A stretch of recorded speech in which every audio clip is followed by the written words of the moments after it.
together in 1991 at the University of Pittsburgh. We'll take a deeper dive into that relationship throughout the game. Only the second time they've met as head coaches, though, 2006.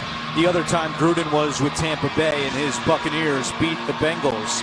As we mentioned already, pretty mild day for mid-December, 48 degrees, cloudy skies. Cincinnati won the toss. They have elected to defer. The way their defense has played this year, some people have been calling for Marvin Lewis to accept the football, try not get in a hole early. That is not the case again today, as Dwayne Harris is on the return for the Raiders and spun down inside the 20 by Clayton Fedulum. There is a flag down on the field, and our referee today is Alex Kemp.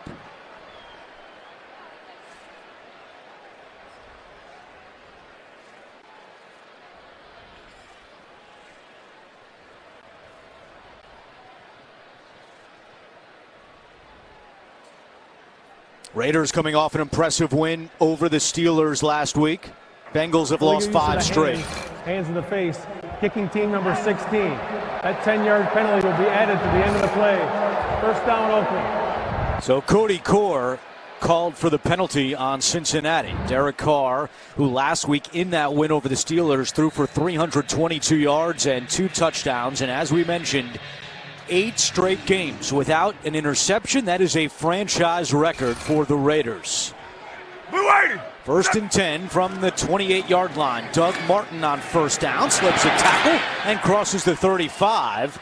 And Martin picks up 8 on first down. Hardy Nickerson on the tackle. Big storyline today for the Raiders. Without their starting guards, Kelechi Osemele out with a toe injury.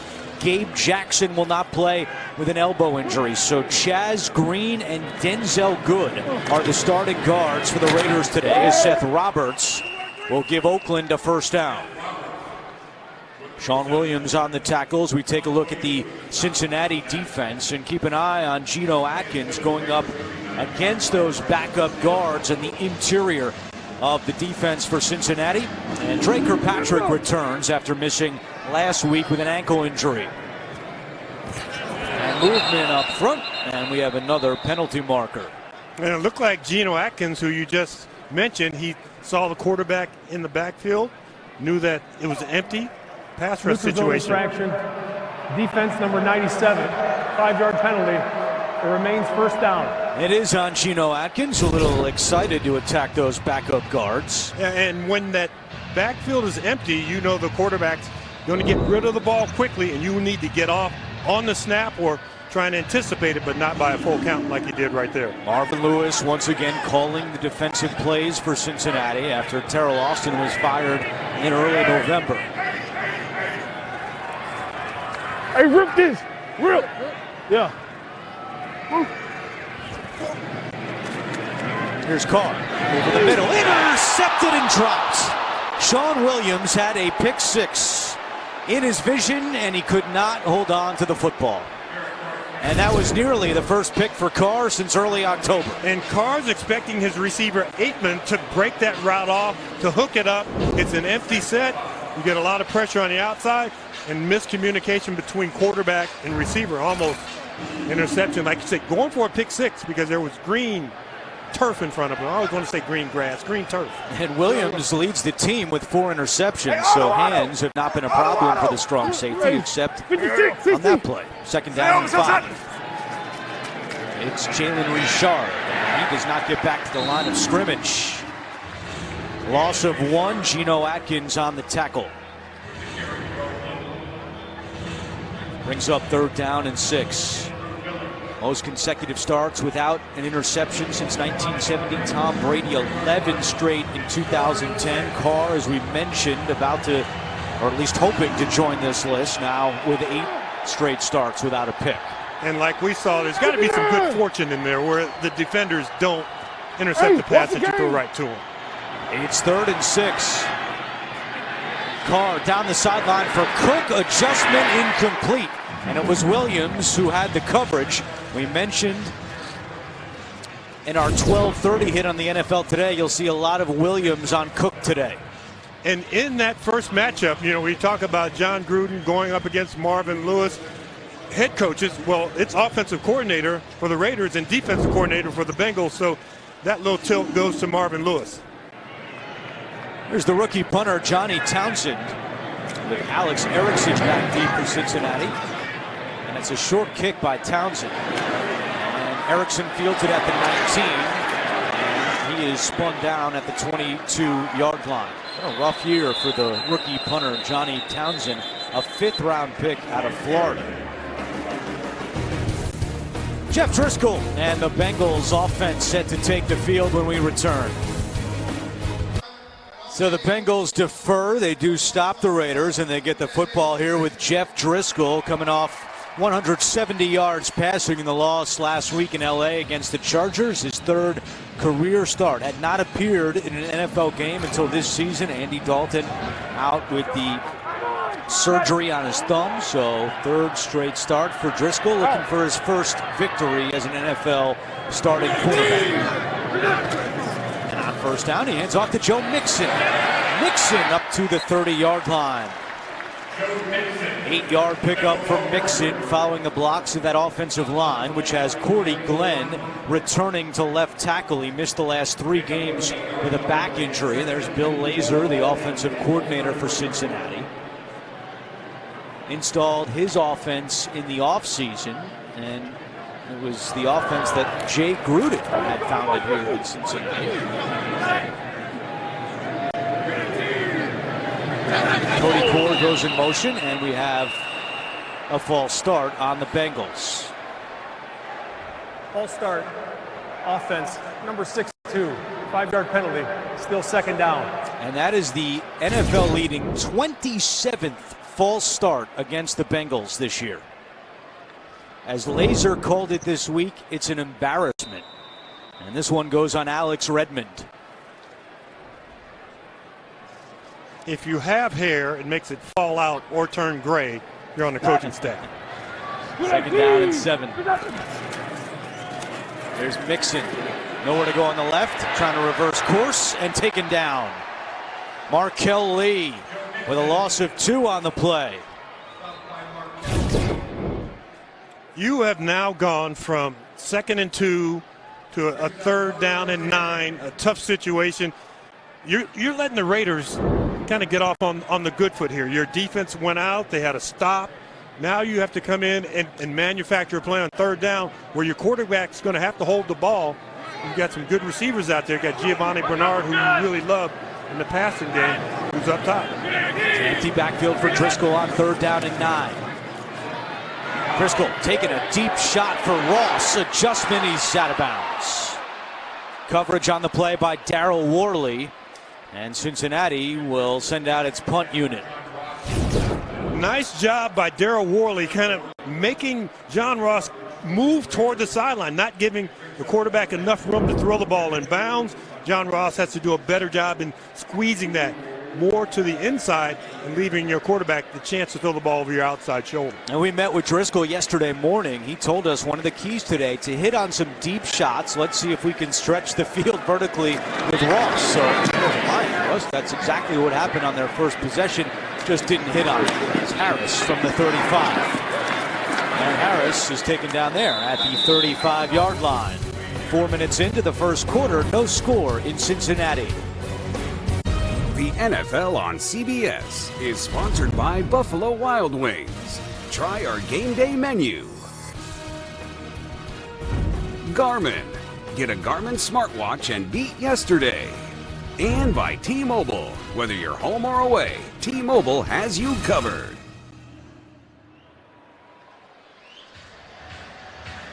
Raiders fans always travel well. A number of them here in attendance today. The home finale for the Bengals. They're on the road the final 2 weeks of the season. No score, 2nd drive for the Oakland offense led by Derek Carr, now in his 5th year out of Fresno State.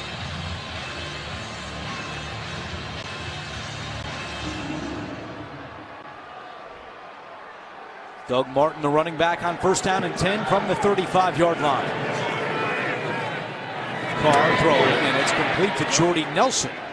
And Nelson with a 9-yard pickup. Darquez Denard on the tackle. Nelson last year as a member of the Packers had 2 touchdowns in a game against the Bengals as Carr creeps closer to the franchise record for most pass attempts without an interception.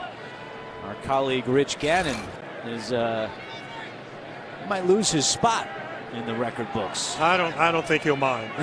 There's Jared Cook out there as a single receiver and you're trying to get him matched up one-on-one. Carr looking that way and completes it to Cook. What a season for Jared Cook. That's his 62nd catch of the year. You questioned him when he came into our meeting. You said, you're 4 inches taller, you're 50 pounds heavier. He said, well, I get that all the time, but when I'm lined up close, people get extra hands on me. Outside wide, it's one-on-one coverage. Now, I was comparing him to Sean Williams. Not you, yeah. He's about 100 pounds on you. That's to be generous. Same. Second season with the Raiders as they've moved into Cincinnati territory. Carr.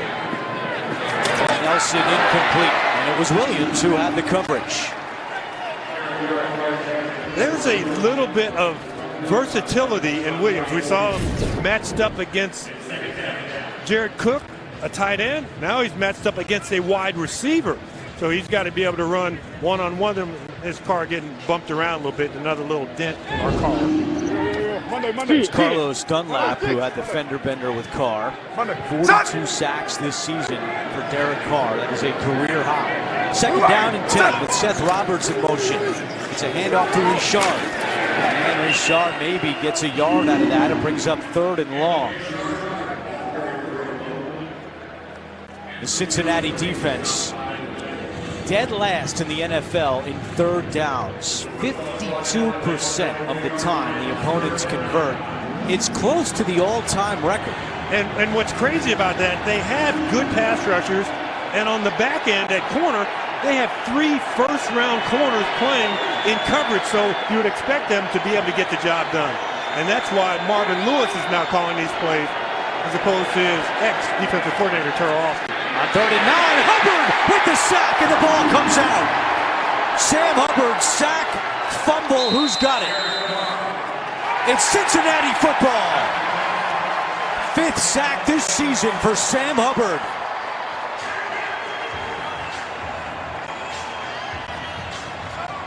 Carr never saw him coming. It's a rookie matchup, one-on-one, Colton Miller against Sam Hubbard. Ohio State's a little bit better than UCLA on this play. Carlos Dunlap is the one who came away with it. The fumble recovery for Cincinnati. Great pressure by Hubbard. Dunlap falls on it.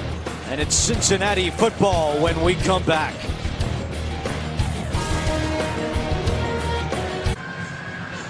Derek Carr loses a fumble for the 2nd straight week. He's now lost a career-high 6 on the season, and the Bengals take over right near midfield. 1st down and 10. A play fake with Driscoll loading up deep again. Can he find his man? It's picked off. Intercepted by Eric Harris. His first career interception, and the Raiders take the football right back.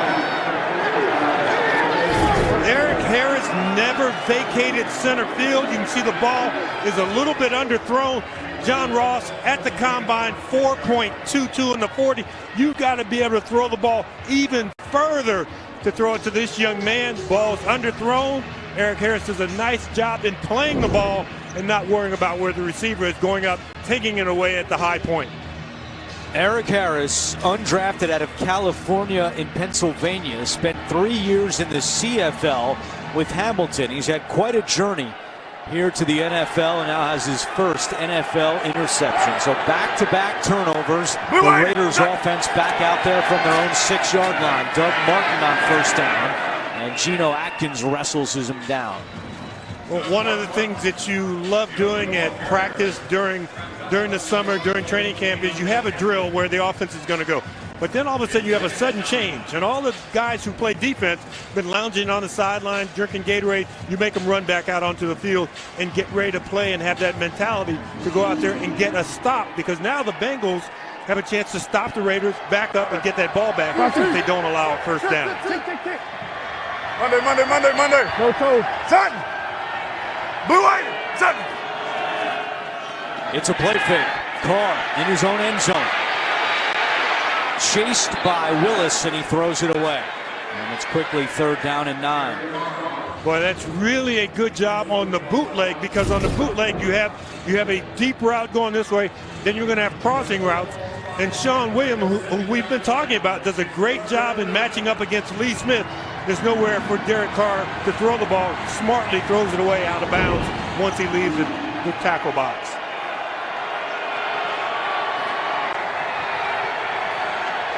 Let's see if the Bengals defense can make another stop on 3rd down. Oakland is already 0 for 2.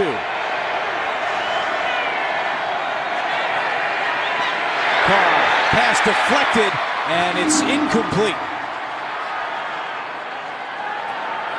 Officials have not blown the whistle in case it's a fumble. This clearly looked like an incomplete pass. Now they are saying it's incomplete. So The ruling on the field is an incomplete forward pass. 4th down. Kirkpatrick with the spike anyway, but another 3rd down stop by the Cincy defense. See, we see the ball move forward, but we don't know if it's an empty hand and that ball's been knocked forward by the defenders. And the officials smartly, they get together, they conference. Did the ball go forward? Yes, it did. We make the call. You know, there was a delay. Made the Bengals anxious, but the right call. The last in the NFL in 3rd down defense. Cincinnati has now stopped Oakland all 3 times on 3rd down. They get the ball with great field position after the fair catch by Erickson, just a 39-yard punt. The NFL on CBS is sponsored by Macy's. And by Aquaman. In theaters Thursday. Rated PG-13.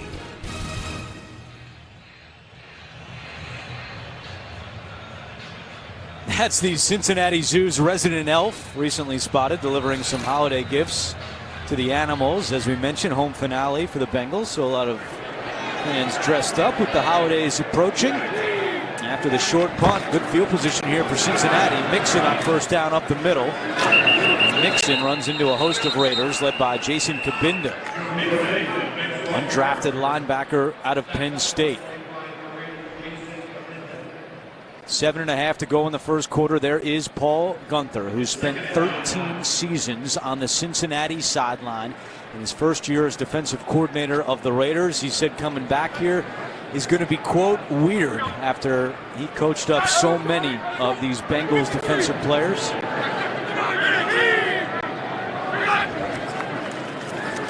Driscoll, chase to the air. It's a screen to Mixon, and he can't get away from Maurice Hurst. Nice play by the rookie out of Michigan who did not play last week because of an ankle injury. It was Arden Key, another rookie, who was applying the pressure.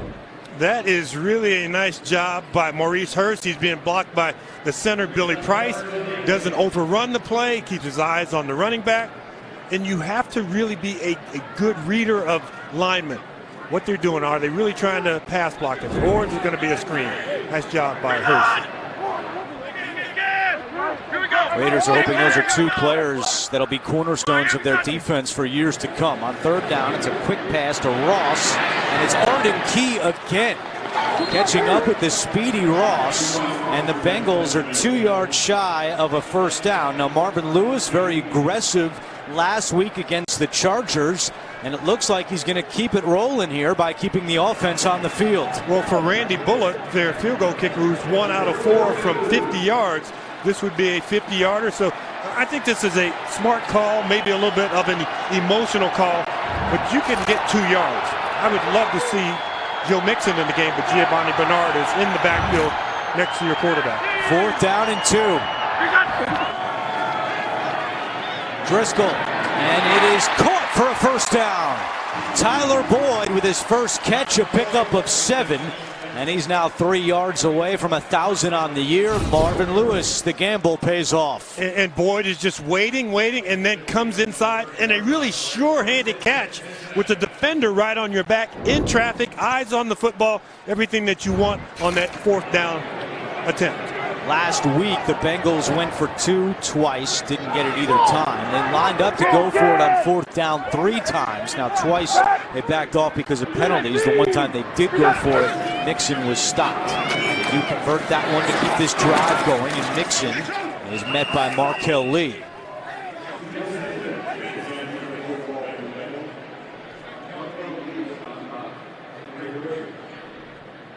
Raiders just 1-8 in their last 9 road games. The win came last month, last second field goal down in Arizona.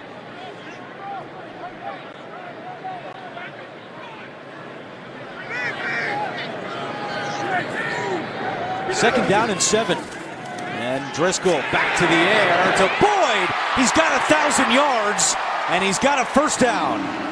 What a season for Tyler Boyd as he becomes the first Bengal not named A.J. Green to go over 1,000 yards receiving in a season since Chad Johnson back in 2009. You saw the one-on coverage on the outside, the nice release, and then the stick at the top of the route.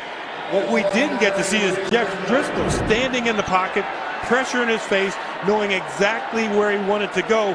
Tyler Boyd's always a good option. Said he's going to keep that football, bring it back to his mom so she can put it on the mantle. Mixon on 1st and goal, and he is stood up. That was Nicholas Morrow crashing down to make the tackle a loss of 1. We talked about the Raiders offensive line in the middle. Well, it's the Bengals offensive line in the middle. Here's an unblocked defender right in the hole that you want to do. The running back has to read the hole. The linebacker has to read where he thinks the hole is going to appear. That time, linebacker winning over running back. Now, the Bengals have had a lot of success in the red zone this season. Number 2 in the NFL. They scored touchdowns at a 75% rate. Only Pittsburgh has been better. Second and goal. A lot of that is through the air. To the air this time, but it's incomplete as Driscoll could not find Mixon.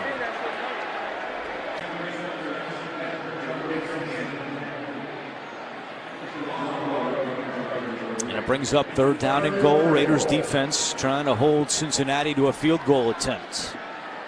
You know, you would think when you get down near the goal line, inside the 10-yard line, that you throw to your bigger receivers. Ross, who's small but fast, has 4 of his 6 touchdown receptions inside the 10-yard line. Yeah, their bigger targets are all on IR. A.J. Green, Tyler Eifert, Tyler Croft. 3rd and goal to Boyd. Did he get in? He did! Touchdown, Tyler Boyd! So what a try for the 3rd-year man out of Pittsburgh. He goes over 1,000 yards receiving, and he scores his 7th touchdown of the year. That's a lot of toughness, just being physical. You've got a corner on your back. You've got a safety knowing he's inside who wants to lay a big pop on you. Tyler Boyd coming in there, disregarding both those defenders, making a great catch, securing that football. That's his 5th red zone touchdown of the year. And now 6 of his 7 touchdowns this season have come here in Cincinnati at home. Bengals strike first, 7-0 and over the Raiders. Jeff Driscoll has his 4th career touchdown pass, this one to Tyler Boyd, and what a season it's been. You look at his first 2 years in the league, 76 catches, 828 yards. Well, how about this year? Almost surpassing his total now from the first 2 years and over 1,000 yards for the first time in his career. And they got an early scouting report on him. Marvin Lewis's dad saw him play in high school and kind of said, hey, this is a kid to keep your eyes on. Yeah, in the Pittsburgh area, they made him a 2nd-round pick as Harris takes a knee. Considered the league's most prestigious honor, the Walter Payton NFL Man of the Year Award recognizes NFL players whose passion to impact lives extends beyond the game and has led them to leave a positive legacy in their community. Marshawn Lynch is the Raiders nominee and Carlos Dunlap is the Bengals nominee. This year's winner will be announced at NFL Honors the night before Super Bowl 53 on CBS. To learn about all of this year's nominees, visit NFL.com/Man of the Year. Congratulations to both Lynch and Dunlap for those prestigious honors. As they hand it off to Darren Waller, the 4th tight end on this team. How about that? had not had a catch since 2016 when he was with the Ravens. When we were in the meeting with John Gruden, you know, I suggested a couple of plays. I said, you could do this. He said, I got plenty of plays. And he does have plenty of plays. When you start running a reverse to the number 4 tight end, you're going way down the playlist, and you get a nice little smile from the coaching staff when it turns out well. 21-yard pickup for the third-year tight end out of Georgia Tech. Carr swings this one to Richard, incomplete. Could not connect with Kirkpatrick, leveling up Richard. We met with Carlos Dunlap, though, yesterday about the Walter Payton Man of the Year award. It's the second time that Dunlap has been named the Bengals nominee, and he was not only really proud of it, but he said, I'm so proud of my teammates, because you look at Joe Mixon, what he's done, Geno Atkins, a lot of his teammates have been making an impact in the community. He thought there were a lot of other great candidates that he shares a locker room with, so for him to get the award, he was very, very proud of that. Carr is now 0 for his last 4 passing. He hands this one off to Doug Martin, and Martin tackled at the 48-yard line to bring up 3rd down. When John Gruden started to remake this roster with some of the moves, they brought in some veterans on 1-year contracts, and Doug Martin was one of those veterans brought in on a 1-year contract, a guy who previously had a couple 1,000-yard yards rushing under his belt. And I think Doug Martin has earned his way into maybe getting another contract with the Raiders for next year on this 1-year look and see. He has a rushing touchdown in 3 straight games. That's tied for a career high. 3rd down and 8.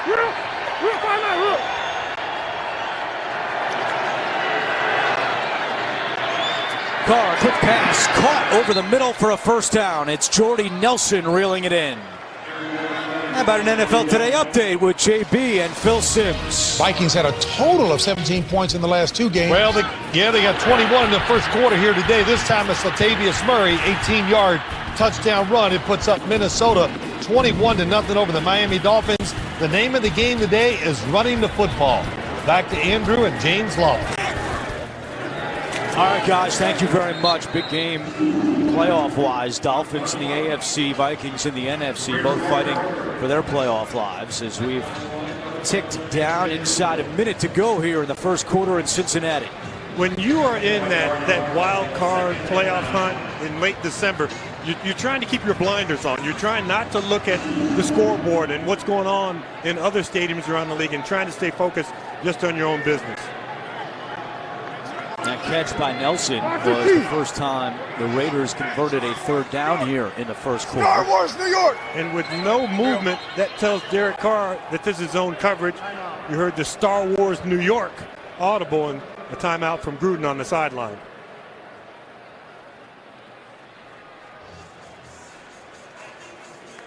So Marvin Lewis and John Gruden were on the same coaching staff in 1991 with the Pittsburgh Panthers. Gruden, the wide receivers coach, Marvin Lewis with the linebackers. We met with Marvin yesterday morning and asked him to give us some kind of story. He goes, you want a story about that year? Ask John Gruden about the skunk. So sure enough, we met with Gruden a couple hours later, and he gave us a hysterical 5-minute story. He was so animated. He brought his computer from the office home to his apartment to draw up some plays. He was heading back to the office at 3 in the morning, opened up his door, and a skunk was right there, sprayed him. Sprayed his clothes, the computer, everything was a mess. Gruden said he had to give the car back, and he burned his clothes, but the computer still stunk when he got it back to the office. His car throws on 2nd and 9. It's incomplete. So when all the other coaches walked in around 8 a.m., there was Gruden with all these cleaning supplies trying to clean his computer, and Marvin Lewis was saying, who is this weirdo? And he said he really loves his computer.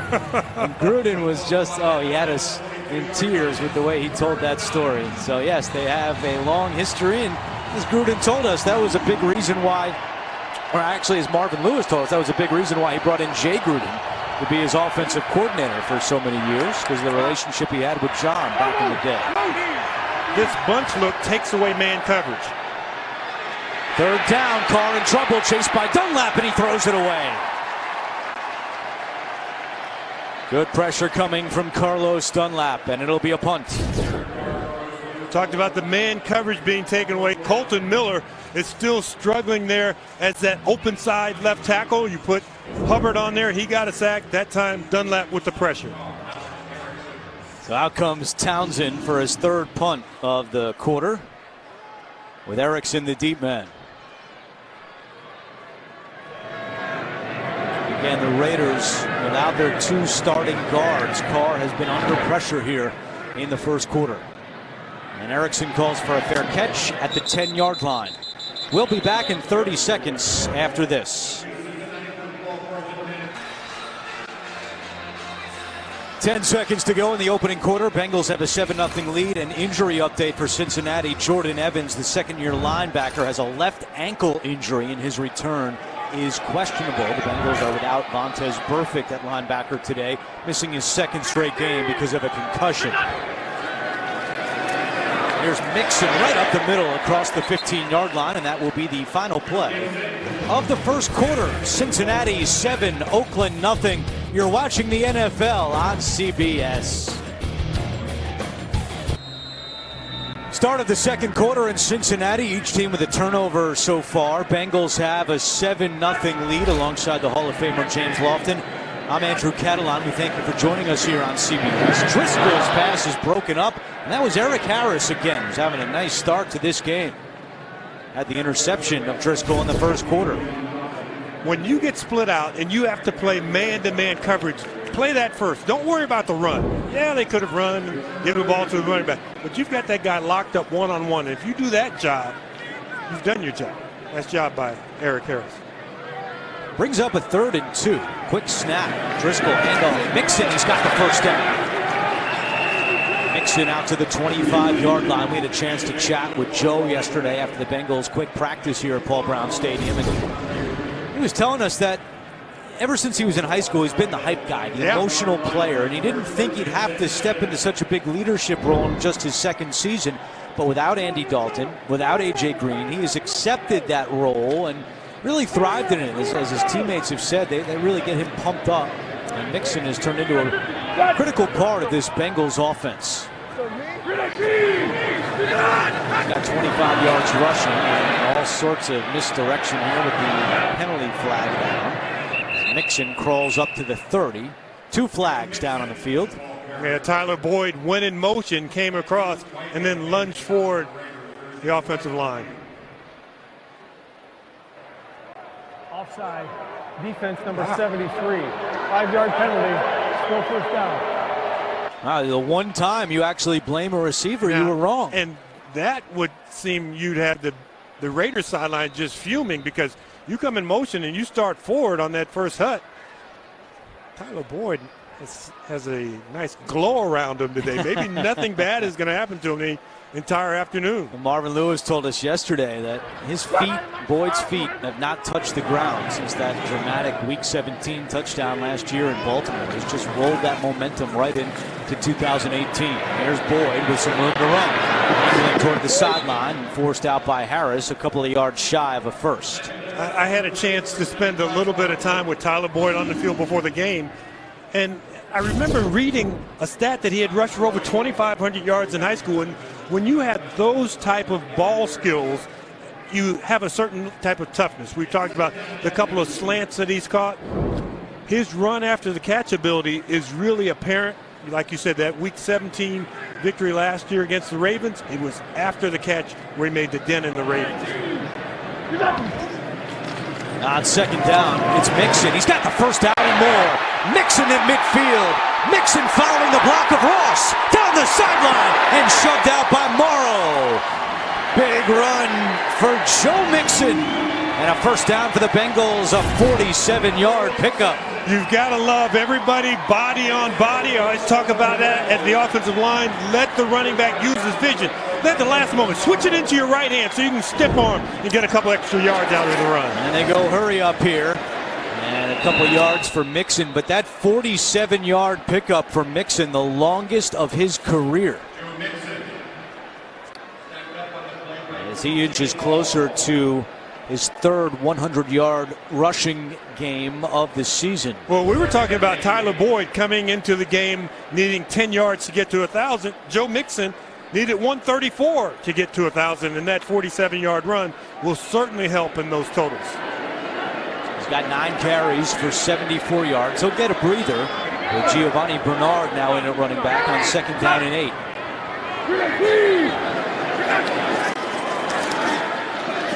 Driscoll to the end zone, incomplete. He was looking for his tight end, Matt Lengel, and P.J. Hall was bringing the pressure for the Raiders.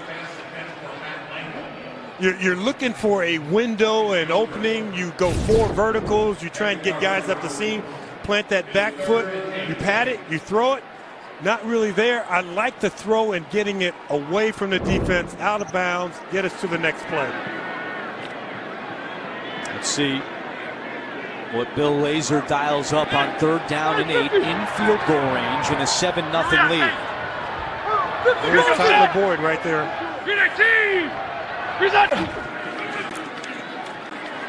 Driscoll, he's got the legs. He's going to keep it himself. Cuts it back at the 10 and tackled at the 5. That's the threat that Driscoll brings. A 14-yard run. It's 1st and goal. You don't have to be the fastest guy, but what you have to realize is, when do I have man-to-man coverage? When you see defenders turning their back, running with the receivers, you know once you get past that 4-man rush, you're going to have some open lanes, and Driscoll does a nice job in heading north and south, trying to get toward that goal line. This drive started at Cincinnati's own 10-yard line. Now they have it 1st and goal, just inside the 4.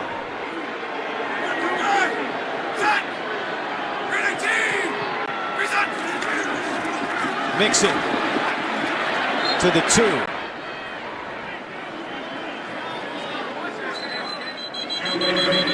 The Bengals do not employ a fullback, but they're going to send in Sam Hubbard, who we saw get a sack earlier. Sam Hubbard, defensive end, but he started his athletic career out as a smaller person. He's grown into a bigger body, so he has those skills, the ability to move in a short area, to become a good blocker, and believe it or not, he would tell you to become a good receiver as the first guy out the backfield. And Hubbard and Hopkins both reporting as eligible here on 2nd and goal. Would they throw it to Hubbard? There's Hubbard right there. It's a handoff. Mixon still fighting, and he's ruled down at the 1. Hubbard comes up with the ball. Now, he was ruled down. It'll be 3rd and goal for Cincinnati. Markel Lee on the tackle.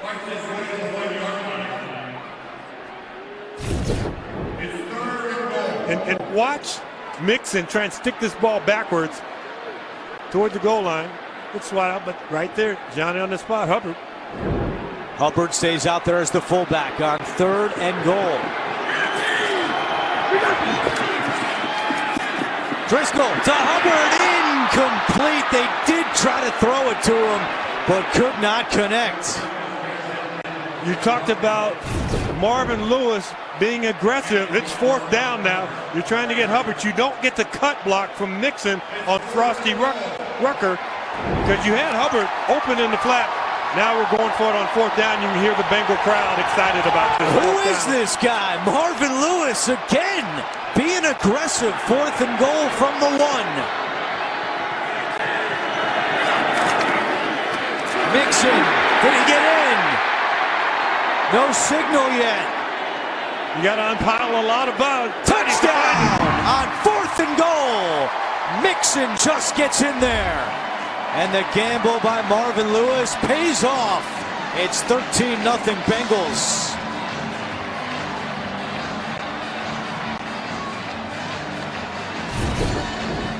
There's a certain toughness. We talked about Joe Mixon. I mean, look at the guys were expecting him to dive over the pile.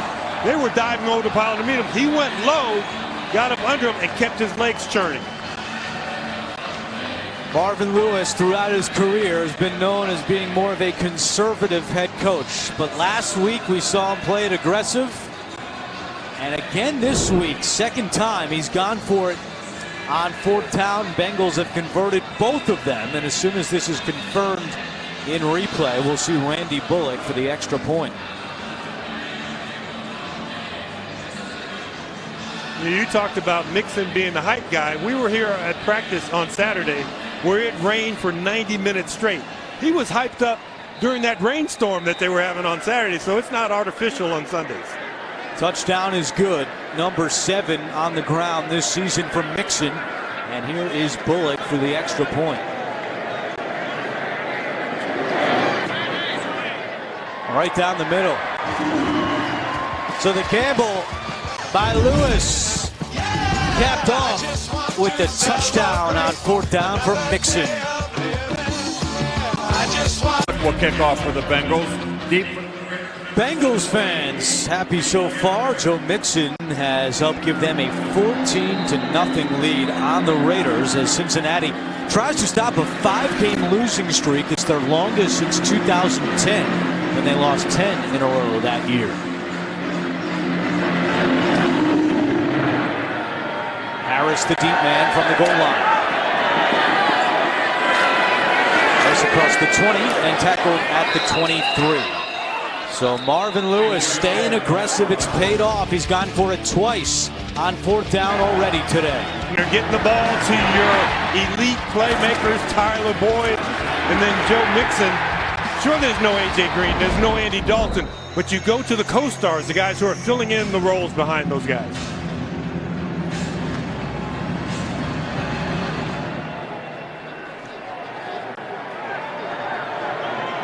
See if the Raiders can find some type of rhythm offensively. Derek Carr started 3 out of 5. Since then, he's 1 for 7.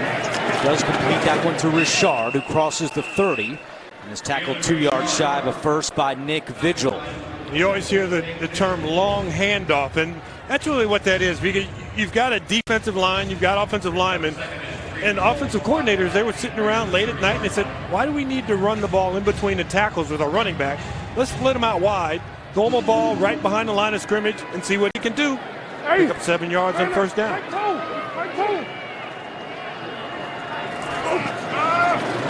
Richard. The ball comes out, and Cincinnati says they have it. It is Cincinnati football. Jalen Richard coughs it up. His 2nd lost fumble of the season. Darquez Denard with the recovery and the 2nd turnover by the Raiders offense. You know, as the veteran in the broadcast booth here, we were talking about the fact that a lot of tackles, the runner doesn't go to the ground. You kind of stand him up. And when you stand them up, everybody's swatting at the ball. The 2nd, the 3rd guy's in. They get a hand on the ball. Ball comes out. Defensive backs, Darquez Denard is right there doing it. Hardy Nickerson Jr. is right there doing it. And that ball is on the ground. Bengals have a chance to put more points on the scoreboard. 2nd lost fumble today by the Raiders. Carr lost 1, and now it's the 3rd-year running back, Richard, who coughs it up, and Cincinnati takes over at the Oakland 34-yard line. Here's Ross. We saw this in practice yesterday. James following the block of Uzama, and Ross to the 31 for a gain of 3. Bengals do not have an indoor practice facility, so in the pouring rain yesterday, they were out here on this field practicing.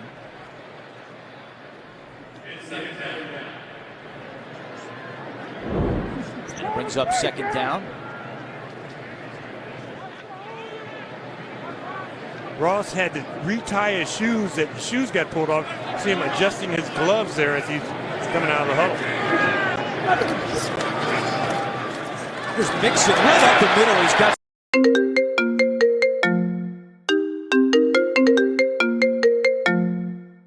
some room, and Tyre Whitehead makes the tackle. It's going to be a half-yard shy of a 1st down. 3rd and inches here for Cincinnati with 8.5 to go in the 2nd quarter. This is right up the middle. Billy Price, who's built like a brick. Nice double team. You work up to the next level. But a really good job, once again, by Joe Mixon using his eyes. That hole is supposed to be to the left. Slides a little bit to the right. Shoulder square. Good offensive game. Bengals convert 75% of the time on 3rd and 1, and they have another one here to the 22-yard line. Joe Mixon moving closer to 100 yards rushing here in the 1st half. One of the keys to the game was to get Tyler Boyd the ball, but one of our thoughts was Joe Mixon, maybe 20 carries. So that would be 5 a quarter. He's well on his way to getting to that 20 carry mark. They're able to run the ball successfully on first down, second down, and put themselves in favorable third down situations. 86 yards rushing here in the first half from Mixon on first down and 10. They go empty. Driscoll out of the shotgun. Driscoll fires too high. Pretty hard to throw it over the head of Matt Lengel, who's 6'7", 266, but that's what happened on that pass. And you've got to be really careful when you get down toward the red zone because the safeties are not real deep. And that ball could get tipped up in the air. Got a little, P.J. Hall's a little nicked up. He was down, he got up, he's gone back down now. Second round pick this year out of Sam Houston State. 7:32 to go. We'll be back to Cincinnati in a moment. The NFL on CBS is sponsored by the Spark Cash Card from Capital One. Verizon, the best unlimited is on Verizon, America's most awarded network. And by Kay Jewelers, for all the moments, for love, forever.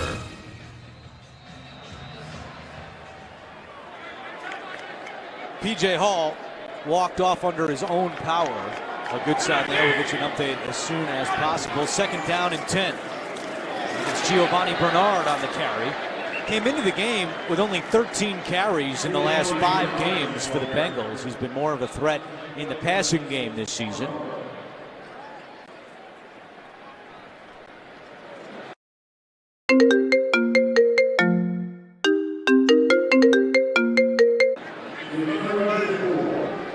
That little run where he squeezes in between the left tackle and the left guard puts him in a manageable third down situation. You might want a little movement here pre-snap so that you can figure out, is it going to be man, is it going to be zone coverage, and how are they going to be matched up against you for your quarterback. There's the motion. On 3rd and 4, Driscoll taking a shot to the end zone, incomplete. Was trying to connect with the tight end C.J. Uzama, and Carl Joseph had the coverage. And Marvin Lewis not feeling frisky enough here on 4th and 4. He will attempt a field goal. A nice job by Rashawn Melvin, number 22, in attaching himself to Boyd. That's your first look. That's the guy you want to go to with the first down, but it wasn't there at all.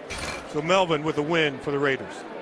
34-yard field goal attempt from Randy Bullock, who today is celebrating his 29th birthday.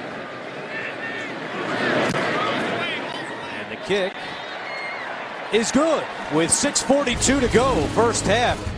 Off the fumble, it's now 17-0 Bengals. Raiders down by 17. They have not done anything offensively here in the first half. You see their first 5 possessions, 3 punts and 2 fumbles.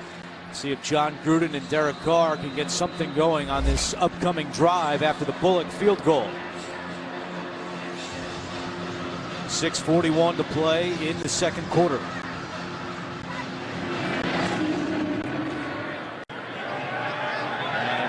And this will be a touchback. Well, it's been a tumultuous week for the Oakland Raiders. Starting on Monday, they fired general manager Reggie McKenzie. The next day, the city of Oakland filed a lawsuit against the Raiders in the NFL. So now they're really without a home for next year. They did get the draft in Vegas in 2020. But as John Gruden told us, and there you see the owner, Mark Davis, John Gruden said, look, I'm coaching the team. I'm not the owner. I'm not the GM. I'm not worried about where we're playing next year. I'm trying to draw plays. I'm trying to win football games. So Gruden said there'll be time after the season to figure that all out. All start. Offense, number 65. 5-yard penalty. Remains first down. But as the NFL said this week, they want to know where the Raiders are playing by January, early February at the latest. There's a lot of potential locations, including a return to Oakland, but maybe sharing a stadium with the 49ers, maybe going down to San Diego. A lot at play, but right now the Oakland Raiders do not have a home for 2019 as Carr's pass is complete at the 26-yard line. And what did Derek Carr tell us? Derek Carr wants us to go on the air and campaign for the Raiders to play at Fresno State next year. That's, of course, where he played his college football, and he wants to go back to Bulldog Stadium. And the one thing that he did acknowledge is that the Raiders would still stay at their practice facility. So there's really not any moving for the players other than the question mark. Where is the next game day going to be next season? And that little bit of uncertainty. Carr over the middle to Roberts, and he's got the first down. All the way up to the 47-yard line. Kirkpatrick on the tackle, but Roberts gains 19. When you talk about dependability, I love watching Seth Roberts play. He's the third receiver. He came to this team as an undrafted free agent, and the very first day he was here, Derek Carr said he dropped everything. He ran all the wrong routes, but he has survived and thrived in that role as their third receiver. Hey, Rihanna, Nolan Ryan. Hey, no. Hey, Clayton Kershaw. Clayton Kershaw. So it's going to be a funky delivery, Clayton Kershaw. We just got Rihanna, Nolan Ryan, and Clayton Kershaw. It all adds up to a Doug Martin carry. Well, Carr is a big Dodgers fan. Grew up in Bakersfield. He was really into the playoffs again this year with the Dodgers, and we got a Clayton Kershaw call. And almost every NFL quarterback at some time, maybe little league or high school, was a baseball pitcher, and they thought they had the fastest fastball available. Hey, 83 Cowboy. Hey, 5-9 on.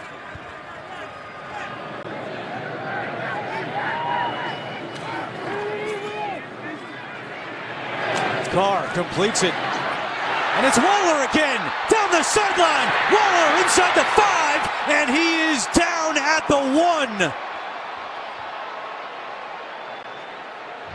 Darren Waller, who was signed off the Ravens practice squad a couple of weeks ago, has made 2 big plays for Oakland here in the first half. And with a long play like that, you've really got to hustle now to get your goal line offense in. You've got a short crossing route, man-to-man coverage, you're picking guys up, and that missed tackle by Nick Vigil leads to Waller getting all the way down really close to the goal line, and that elbow looked like it was close. Get your goal line offense out there, don't burn the timeout. First and goal from the 1. Defensive lineman Clinton McDonald shifts in motion. Carr throwing to Smith for the touchdown. And that's the 3rd straight game that Lee Smith has caught a touchdown.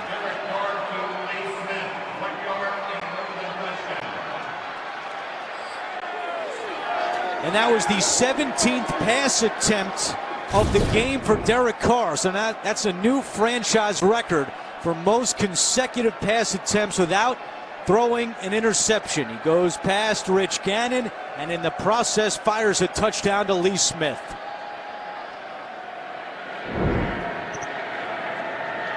How about Lee Smith? Before the middle of November, he had not caught a touchdown since 2015. Now he has a touchdown in 3 straight games. 17-7 is the score. We'll be back in 30 seconds after this from Walmart. Just read John Gruden's lips during that timeout, and he told Derek Carr it was a great drive. It sure was. Finally on the board here. Carr on that drive, 4 of 4 for 73 yards, and now the franchise record. 278 consecutive pass attempts without throwing an interception.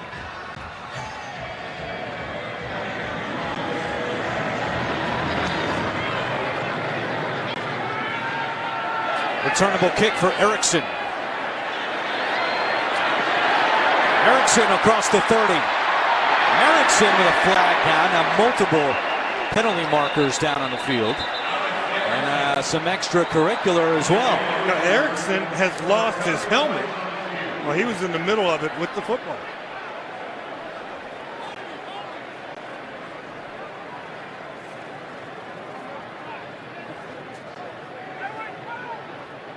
Normally you'd see that many flags, you'd think maybe a face mask penalty. It's not a block in the back that late during a return. 39.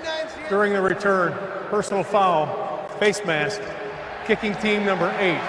15-yard penalty added to the end of the run. Cincinnati ball, first down. It's on the kicker, Daniel Carlson. There's a little bit of panic if you're the kicker on the kickoff return, and you're kind of like the last guy. You know that nothing's good going to happen at that point, so get them on the ground, just grabbing at anything. But you're not really used to tackling. You don't have tackling drills. You go on that other field, kick the ball through the end zone, you kick it through the uprights, you do all that. Very rarely do they face the tackling dummy. This is already the third drive today that the Bengals have started in Oakland territory. You saw Erickson going to the 10th for a moment as Driscoll throws that one away and is brought down by Arden Key. And a flag comes in.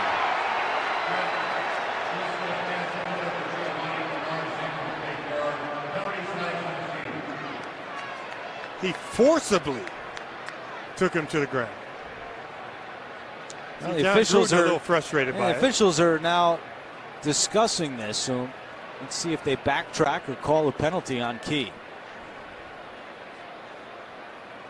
They also had Justin Ellis, who was covering Giovanni Bernard, and he held him. You cannot have pass interference behind the line of scrimmage, but you can have holding. So there are two flags against the Raiders that they're discussing. There were 2 fouls on the play, both by the defense. Holding, number 78. That penalty is declined. Unsportsmanlike conduct, taunting, number 99. That 15-yard penalty will be enforced. That's number 99's first taunting penalty toward disqualification. So it's not on the tackle by Key. It's what he did after the play. Must have said something to Driscoll and gets called for taunting. And you can see John Gruden go, how is that taunting? There's so much celebration after almost each and every play. You make a good defensive stop, you make a big gain on first down, on offense. In the last 2 plays, 30 yards and penalties against the Raiders. Saw taunting last night in the Browns-Broncos game on Antonio Callaway. And now we see one on Arden Key today.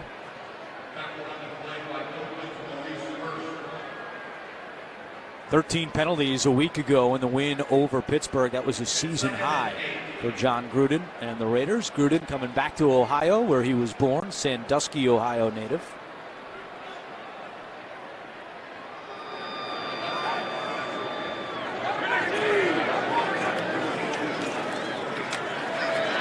There's Driscoll on the move, and they'll go out of bounds just inside the 30. Brings up 3rd down. With 2:54 to go in the second quarter. Bengals have all 3 timeouts, Oakland with 2. Second quarters have not treated the Bengals well this year. They have allowed 177 points in the second quarter. That's the most of any quarter by any team through 13 games in NFL history. So, they've already given up 7 here today.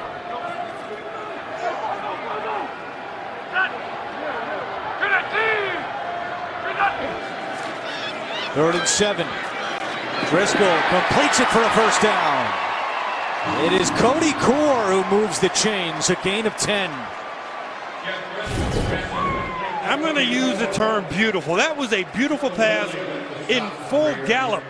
It's coming across the field. You hit him in stride, doesn't have to break down, and gets it right in between the 1 and the 6. 2-minute warning in Cincinnati. Bengals driving, and they lead by 10. The NFL on CBS is sponsored by Subway, now delivering to your front door. And by Microsoft Surface.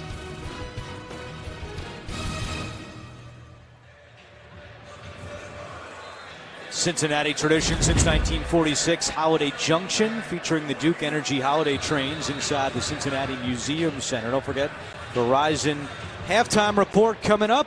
Our guys in New York with all the scores and highlights. My colleague Alan Layton's son getting ready to go on the field at halftime. Christopher Layton as Mixon is down at the 20. And now we're going to have the Raiders call timeout. They'll have 1 remaining. Remember, Cincinnati deferred on the opening coin toss, so the Bengals will get the football to start the second half. So John Gruden's hoping to save a little bit of time to potentially go down the field and have a shot at least at a field goal.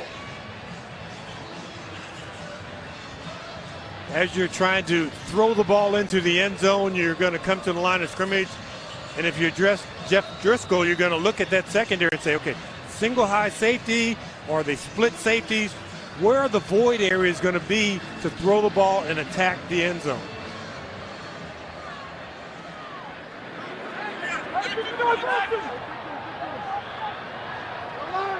It's 2nd down and 12 with Driscoll in the shotgun. Driscoll, deep shot, incomplete. And when he's missed today, James, he's missed high.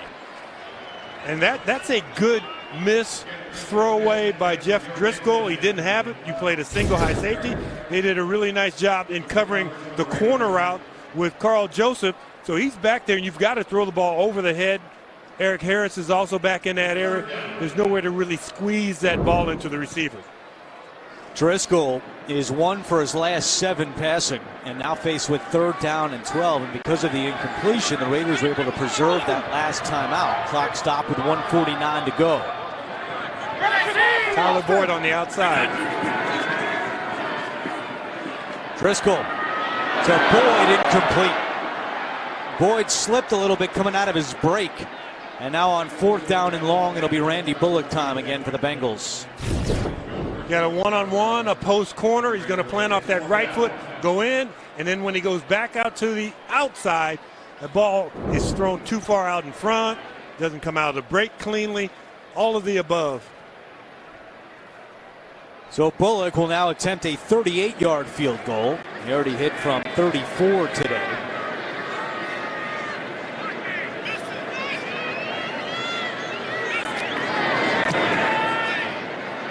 Bullock is good again, 2 for 2 on his birthday. 20-7 now in favor of the Bengals.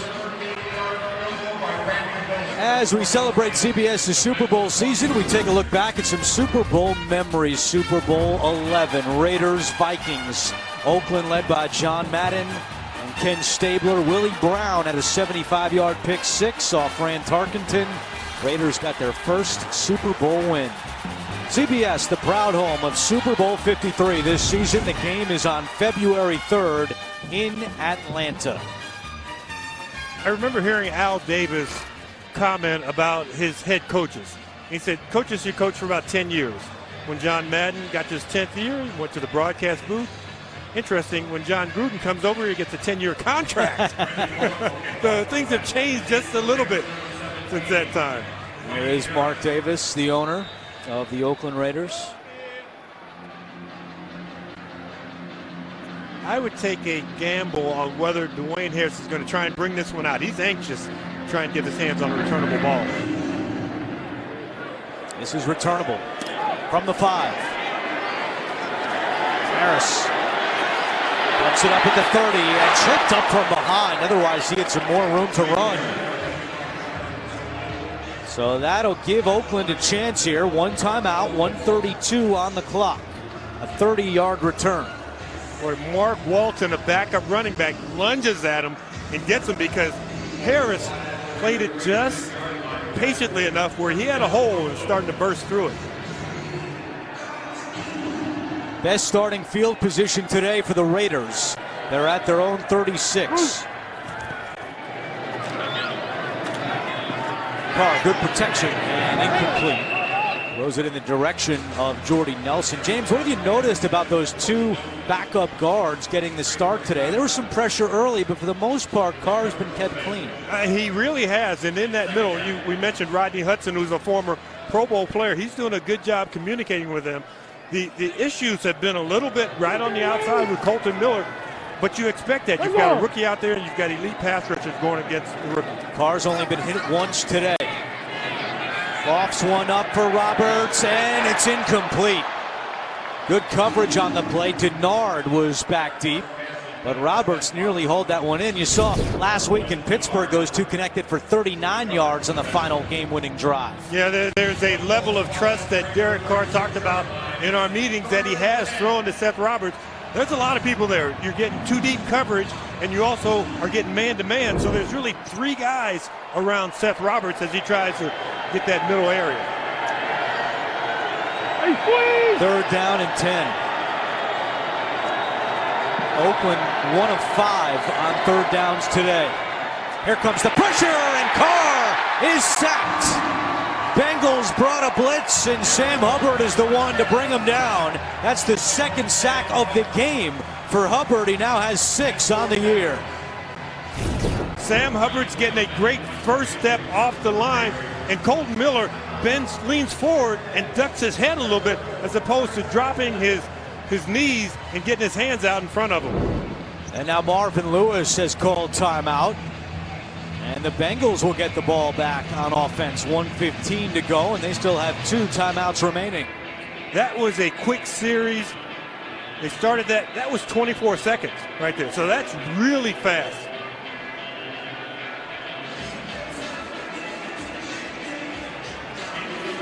Carr has now been sacked 44 times this season. This year, Carr has been sacked once every 11 pass attempts. Prior to this year, it was once every 25 pass attempts, so twice as much for Carr, and a fair catch with multiple penalty markers down on the field.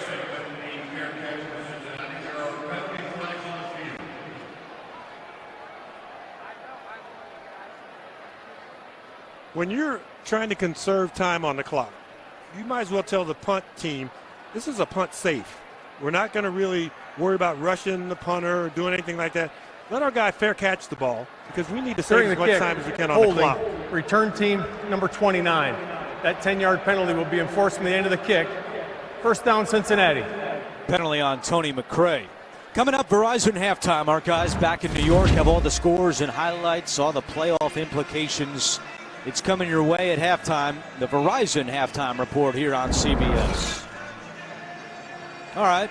If you're Bill Lazor and the Bengals offense, how do you play this, James Lofton? Well, 2 timeouts. And you've just lost 10 yards before you've even walked on the field. So you're probably a little more conservative. And the minute I say that, they go to an empty backfield set. I would expect Giovanni Bernard to come back in next to the quarterback and maybe go with the screen now that you know it's man-to-man coverage. There's the screen to Bernard. You called it. He gets away from Morrow. Bernard tackled at the 25-yard line by P.J. Hall. Good to see him back in the game after he left earlier with an injury. The thing that the Raiders just did, they were off the field too quickly. So now with this next snap, do you take a deep shot? Do you work the middle of the field? That's a decision Driscoll's going to have to make. Driscoll, and it is incomplete, nearly intercepted. Off the hands of Uzama, and Rashawn Melvin had a chance to pick that one off. But like you mentioned a little earlier, a little high and a little bit behind with his miss.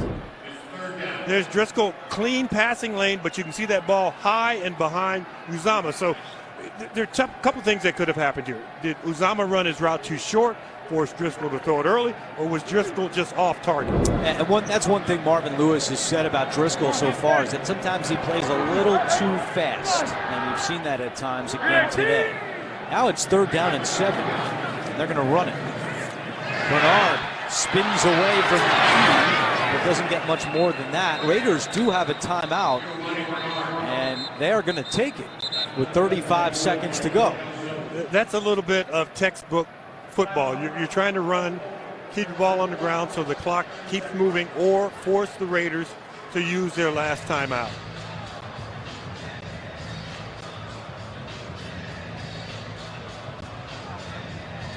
Marvin Lewis, now in his 16th year as the Bengals head coach. He was hired in 2003. Since then, the Raiders have had 10 head coaches. Second longest tenured NFL coach behind Bill Belichick of the Patriots. One of the coaches for the Raiders during that run was Hugh Jackson, who's now a special assistant to Marvin Lewis after he was fired by the Browns. There's Hugh. Browns won again last night in Denver. Greg Williams now 4-2 since taking over as the interim head coach.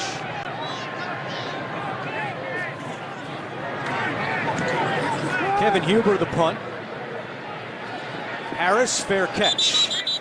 And the Raiders will get the ball back at the 27-yard line with no timeouts. And now there's an injury behind the play. And it's Vincent Ray, the 8th-year linebacker out of Duke, who's in a lot of pain. Vinny Ray has been a big part of this Bengals defense since he joined them as an undrafted player out of Duke in 2010. Turned that into a really impressive career on special teams and a big contributor defensively as well. He's a free agent after this season. You wonder if this could be his final home game in Cincinnati. He is right there, right in the middle as you're getting a big push from some of the defensive linemen, rather. You really don't, there he gets kind of leg whipped right in the back. It's turned up on, and you're trying to figure out, is it my ankle, is it my knee? And see trainers checking the ankle there, foot. Can't make it as an excuse, but injuries have really hurt the Bengals this season. They have 14 players on injured reserve. And of the 53 that were on the opening day roster, 19 have missed at least 2 games because of injuries. I mean, you're talking about Andy Dalton, A.J. Green, Tyler Eifert, Tyler Croft, Preston Brown, Carl Lawson, Ryan Glasgow. These are all big parts of the team. You see big impact players. Yeah, no question. You see some of them here.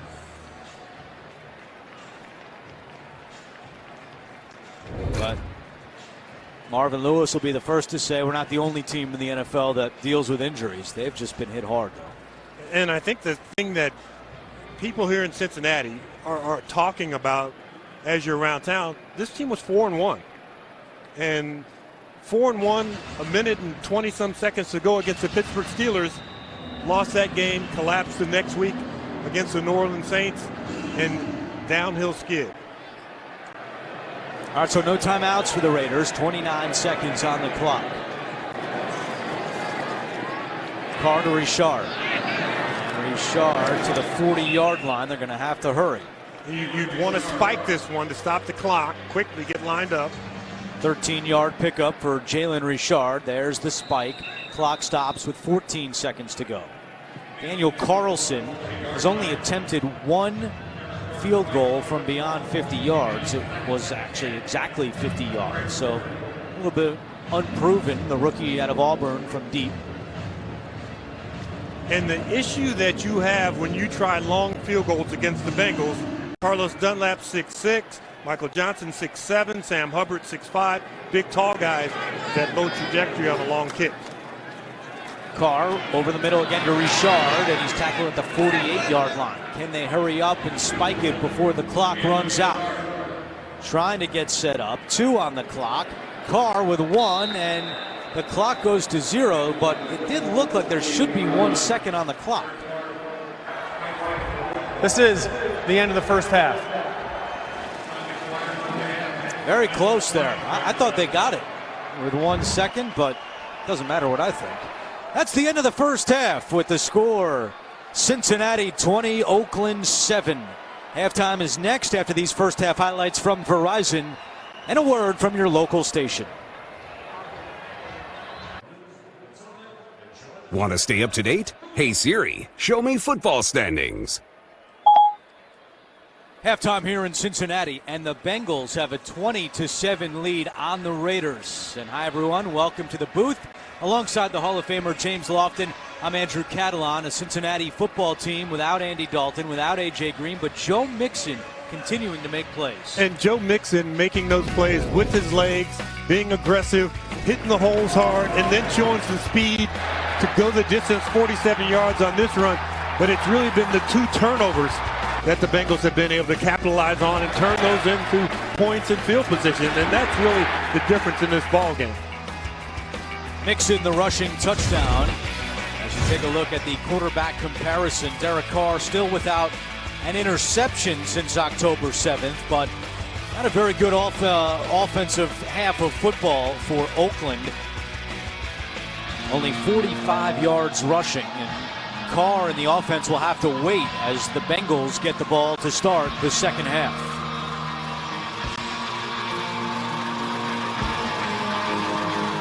Carlson boots it away, and the second half is underway here in Cincinnati. A short kick, Erickson from the 4-yard line. Erickson trying to get to the outside. He does. Erickson shoved out at the 35 with a penalty marker down.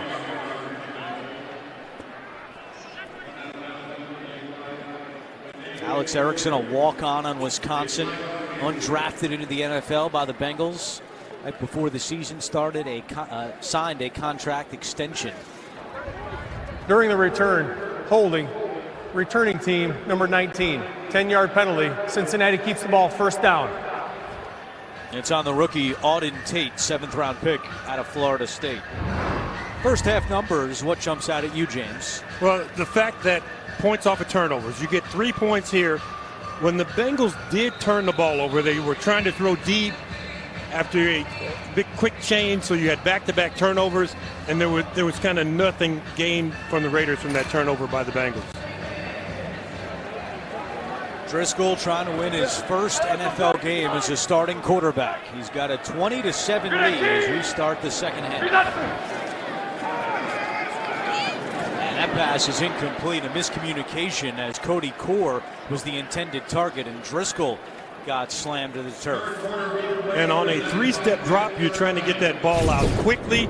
When you do have to double clutch it, you're gonna take some punishment. Jonathan Hankins leveling the punishment. He played at Ohio State.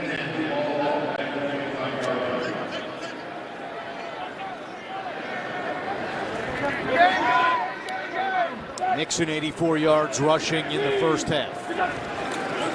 He gets the handoff here on second down, and a former Bengal greets him. It's Frosty Rucker, drafted in the 3rd round in 2006 by Cincinnati, spent 6 seasons with the Bengals. Marvin Lewis said, you know, we picked the right guy because this is his 155th game in the NFL.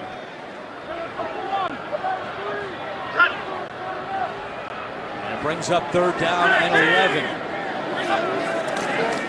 Quick pass, Erickson with some blockers in front. Erickson to the outside. Erickson is tackled right near the chains. A late flag comes in. Darryl Worley on the tackle for the Raiders.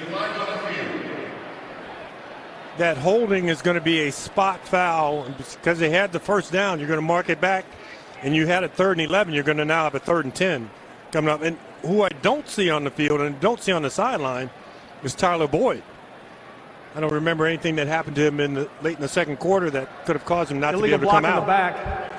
Offense, number 15, 10-yard penalty, still 3rd down. The penalty is on John Ross, and it'll remain 3rd down. You see Erickson, he's trying to get the running lane, and see John Ross coming into view there. He already pushed the defender in the back.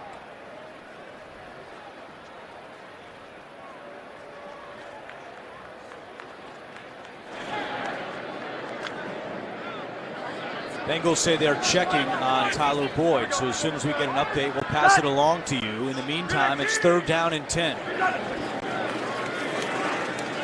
Driscoll, deep shot down the field, and it is nearly intercepted, and a flag comes in. Garyon Conley, who's now shaken up after nearly picking that ball off, is still on the ground. The pass was intended for Cody Core. Conley looked like he had a better shot at the ball than Core, so I don't know who this flag is going to go against. You're going to see the matchup coverage one-on-one on the outside. Number 21. The ball is placed at the spot of the foul. First down, Bengals. Conley hit his head as he went to the ground. He was also called for that penalty. And there was a little bit of hand fighting, but that's going back and forth. I think that's a non-call at best. Timeout on the field. We'll be back in a moment. A lot going on here. John Gruden's mad because of the penalty call on Conley. He went into the blue medical tent to get checked for a concussion. We'll give you the results of that as soon as we have them. Rashawn Melvin has come onto the field to take Conley's spot at the outside corner position. We also have 2 big injury updates coming for the Bengals. We'll tell you right after this 1st and 10. Driscoll escapes the sack, throws on the run, incomplete. Now, the Bengals injury updates. Tyler Boyd is out for the rest of the game with a right knee injury. And also linebacker Jordan Evans is out for the rest of the game with an ankle injury. So, James, you saw it. Where was Boyd to start this half? Not out there. Now we know why. It's a knee injury. And I don't remember a play where he was twisted, where he was turned. And we see Conley being walked off going to the locker room because he's already been in the blue medical tent. So now he'll go into the locker room for further evaluation. That's a tough one for Conley, who's a native of Ohio, Massillon, Ohio, about 3 hours away from here. He had 30 members of his family and close friends in attendance today for his homecoming. As Mixon is nowhere to go. Clinton McDonald with the tackle for the Raiders. And if I'm the Raiders and now you've taken Boyd out of the offensive equation, I'm going to go a lot of man-to-man coverage. Yes, you still have John Ross, who has great speed, but you really don't have a go-to proven threat like Tyler Boyd at the wide receiver position. They're down to their 3, 4, and 5 when you take away Boyd and A.J. Green, who's out with that toe injury. There's Conley slowly walking to the Oakland locker room. 3rd down and 11. Bernard at the top of your screen. Here comes the blitz. Quick pass to Erickson. Erickson stays on his feet. A flag is down. Erickson picks up the 1st down. Will it stand? Shoved out of bounds by Eric Harris. Rashawn Melvin missed the tackle. But he was so aggressive, John Ross might have pushed him in the back again the second time it's happened. Illegal block in the back. Offense number 15. 10-yard penalty. 3rd down. You called it, James. Another penalty on John Ross. Well, I hate to say it, from my days as a wide receiver coach, if you can read the guy's name on the back of his jersey, or if you see a bunch of dreadlocks back there, don't push him in the back.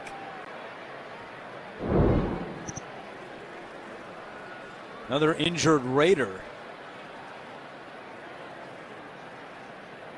And that is Nicholas Morrow, the 2nd-year linebacker.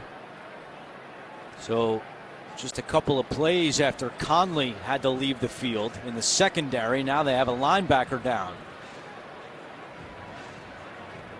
The NFL on CBS is sponsored by Geico. 15 minutes could save you 15% or more on car insurance. Pizza Hut, official pizza sponsor of the NFL. And by the Ram 1500, Motor Trend's 2019 Truck of the Year. Just give that guy the ugly sweater contest right now. 3rd and 21 for Cincinnati after the penalty on John Ross. Gary and Conley out for the rest of the game with a concussion. So the Raiders without their top corner. Driscoll fires deep, incomplete. And out will come the punting unit led by Kevin Huber. So Tyler Boyd out, Gary and Conley out, Jordan Evans out. 3 big players on both sides out for the rest of the game because of injury.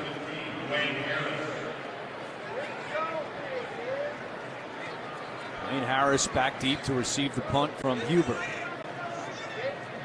Now at the age of 33, 5th-round pick by the Bengals in 2009. Trying to pin the Raiders deep. Harris, fair catch at the 10-yard line with 12:13 to go, 3rd quarter. Tonight on CBS, every clue has led to this. Don't miss a new episode of God Friended Me tonight after 60 minutes, only CBS.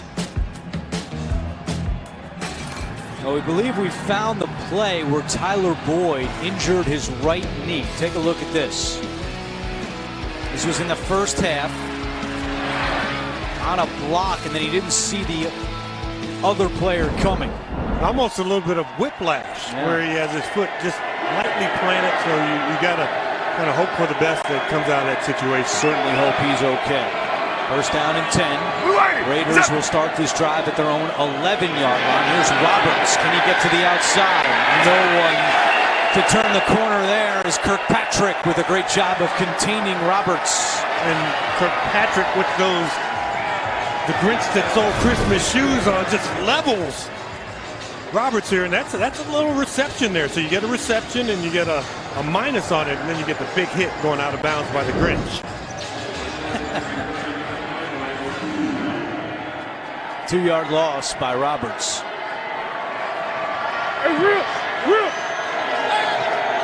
Open end right here against Colton Miller. Carr right back to Roberts. He's got it at the 15-yard line. And tackled by Vigil after a gain of 6. We mentioned earlier, Cincinnati came in with a historically bad third down defense.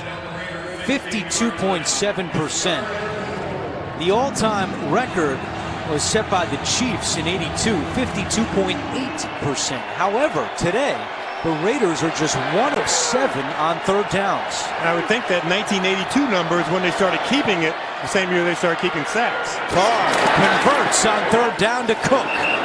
Thrown out of bounds by Sean Williams, but Jared Cook moves the chains. Nice on-target throw to your best guy that you like in the passing game. Cook has been phenomenal this year. In his 10th season, his numbers just keep getting better and better and better. And when we met with him, you know, he has his eye on making the Pro Bowl. You're looking at a guy who's on a 3-10 team, a lot of good tight ends around the league, but he does have that chance. He's never been to the Pro Bowl. John Gruden said if he doesn't go this year, there should be an investigation.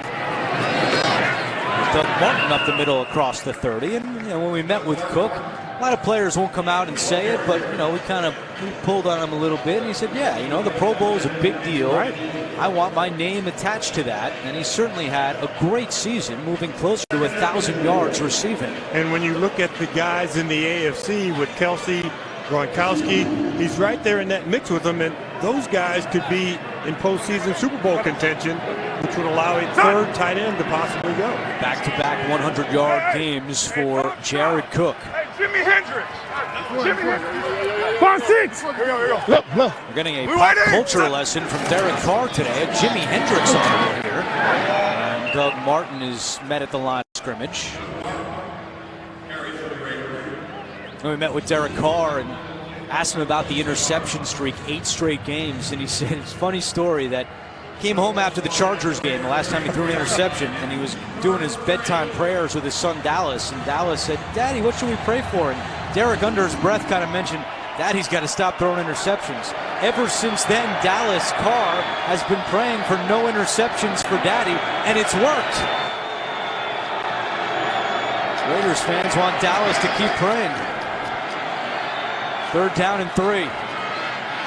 Carr to Richard, beautifully led, and Richard with first down yardage and more. Jalen Richard on third down and 3 goes into Cincinnati territory for a gain of 32. I talked to Jalen Richard on the field before the game, and he's well aware of the fact that he's one of the leaders in total receiving yards that doesn't have a touchdown reception. So as that ball's being floated to him, he's thinking, maybe this is the time I get in the end zone with a touchdown catch. They hand it to Richard, who lost a fumble earlier in the game. Holds on to this one to the 31-yard line. Vigil, another tackle. Getting a little momentum out of this drive. You get the big third down pickup. Now you have a no-huddle situation, kind of what you would call a sugar huddle if you got a Bengal down in the middle. Looks like Sean Williams there, outstanding strong safety. It is Williams. Gets up and has a few words with the Raiders. And a few more words, and now he'll head off. In his 6th year out of Georgia. Leads the team this season with 4 interceptions. And now you've got Williams coming out of the game, and Williams has been the guy that's been trying to cover tight end Jared Cook. So you wonder if Carr right away goes to whoever is on Cook on this play. And on John Gruden's massive play sheet, there's a whole box of plays where Jared Cook is the #1 receiver. He's split out wide, and he's going up against Drake Kirkpatrick, maybe their best cover corner. Yeah, Fedulum comes in at safety, but it's Kirkpatrick on Cook. Carr the other way, he caught his own pass, and now he goes down. All right. He's had a problem lately with the batted passes, but he's got a catch.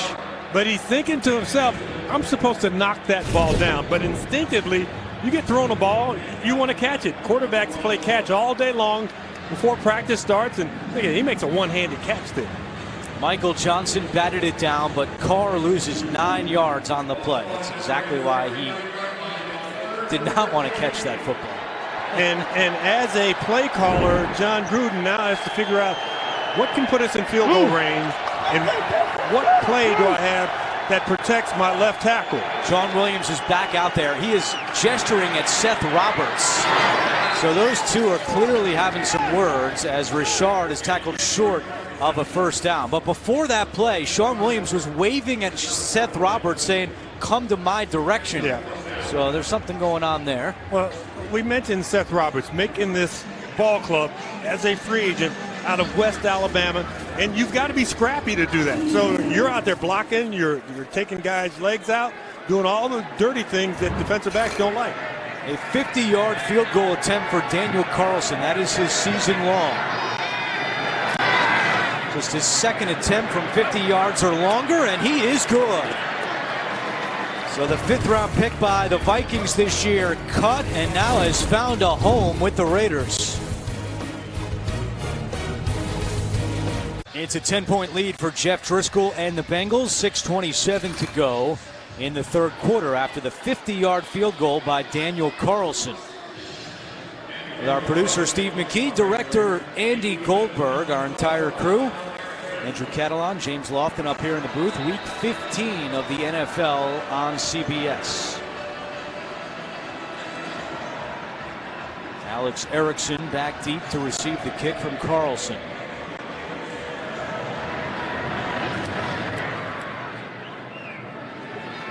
Erickson will take this out. And Erickson stops short of the 20-yard line. Jeff Driscoll 10 out of 24, and we mentioned this, but he's been a little high on his misses, James. A little high, a little long. He had a real deep ball to John Ross that he needed to throw a little deeper. That was the only one that he didn't get enough arm on, and you can see a lot of the miscues, 10 out of 24 so far. Only 68 yards passing. And if you're Bill Lazor, you've got to be thinking, what can I do to get him in a rhythm? He's already thrown 24 balls, and he hasn't found that rhythm. Driscoll started 5 out of 8. Since then, he is 5 for 16.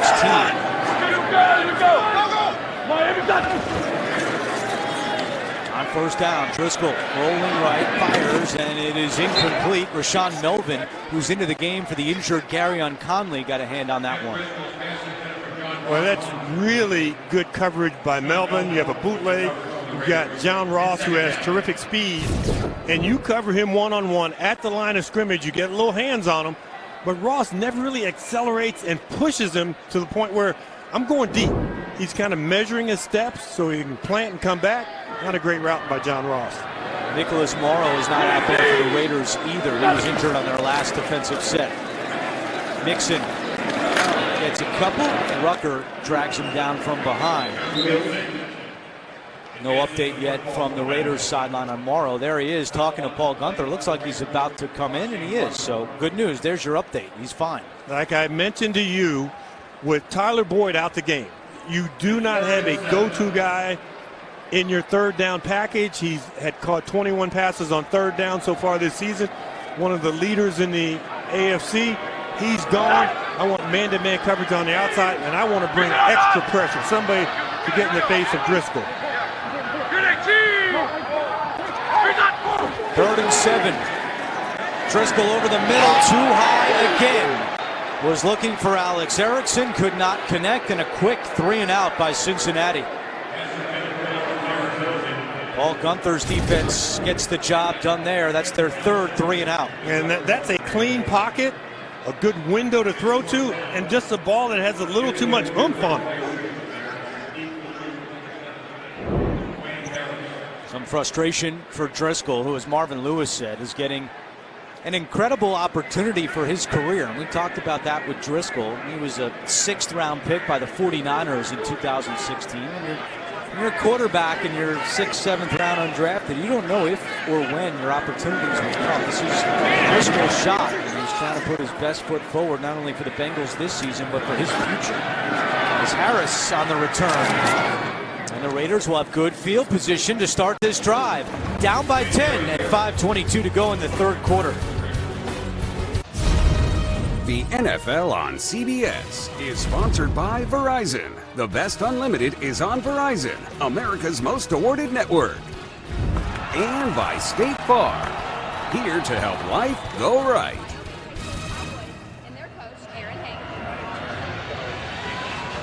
There's our graphics operator, Alan Layton, his son, a member of the Beechwood High School football team that was honored today during halftime. Tigers won their third straight Kentucky Division I-A championship, led by head coach Noel Rash. And Christopher Layton, a junior wide receiver on the team. Trying to follow in your footsteps there, Mr. Lofton. I love it. He's open. Allen deserves hazard pay every week, sitting next to Steve McKee and Andy Goldberg, our producer and director. There's Chris. Phone is probably blowing up. You're on TV. Tell everyone at Beechwood High. Hey, 2nd and 7. We're good, we're good. Set. Clark loading up deep. Jordy Nelson is wide open, and he makes a sliding grab. He was not touched. Still going. Nelson is finally brought down at the 2.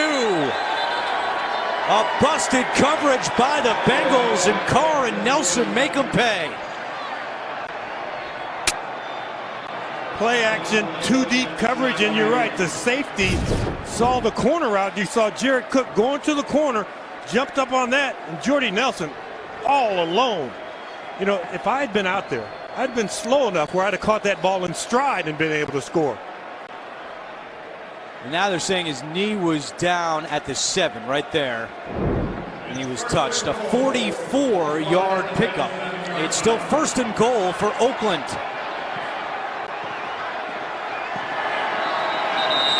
And some movement up front. Ball start. Offense, number 75. 5-yard penalty. 1st down. That's the rookie right tackle, Brandon Parker. You know, just a little bit of a flinch as the Bengals shift down. They're not moving forward. They're just shifting along the offensive line. And when you're dependent upon movement by the defensive line, not being able to hear because of crowd noise, you can sometimes move a little early. 4th false start this season for the rookie Parker. Here's Martin. Trying to get those yards back. He does inside the 5.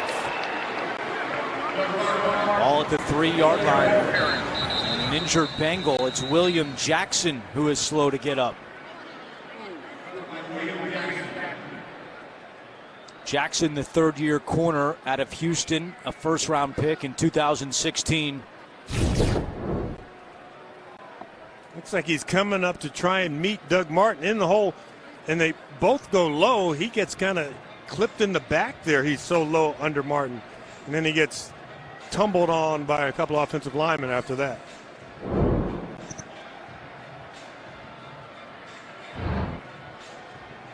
Well, it's a Cincinnati secondary that is without 2 cornerbacks today.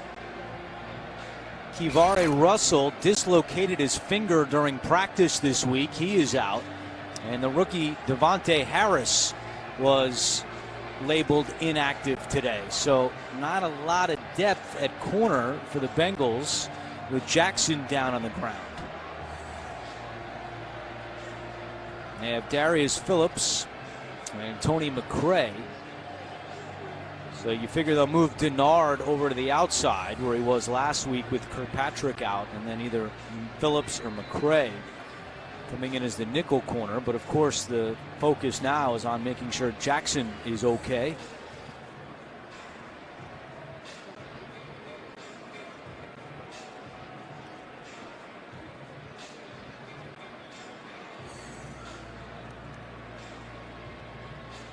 Get some help up.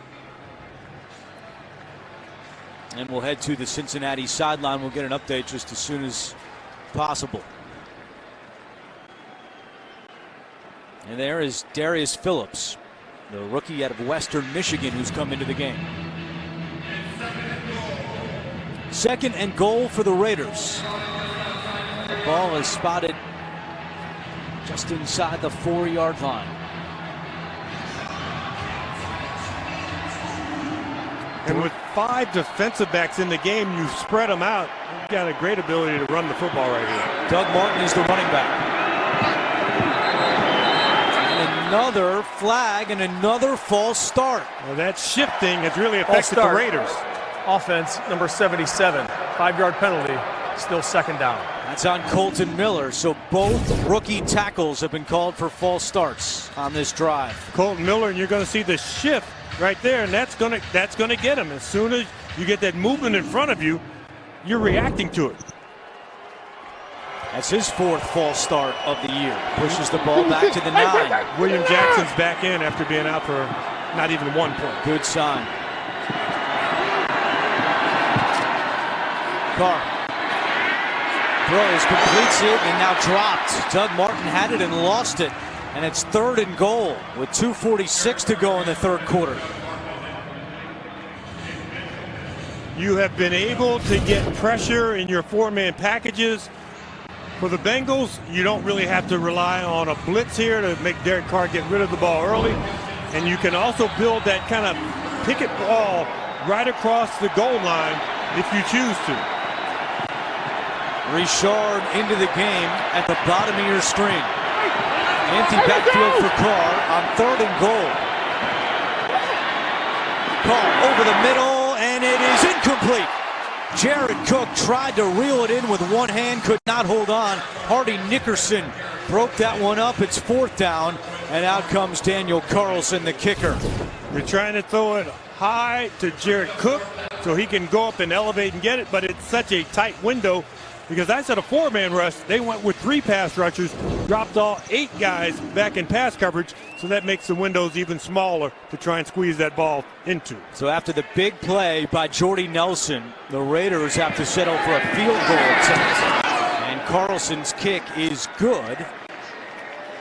And we've got a 7-point game, but the drive stalls inside the 10. 2 big false start penalties on Oakland, Brandon Parker and Colton Miller.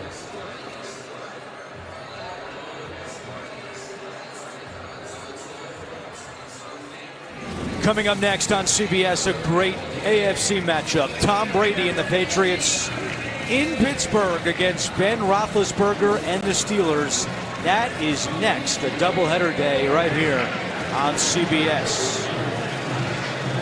Pittsburgh, Baltimore, Cleveland, Cincinnati, all still mathematically alive for a playoff spot in the AFC North.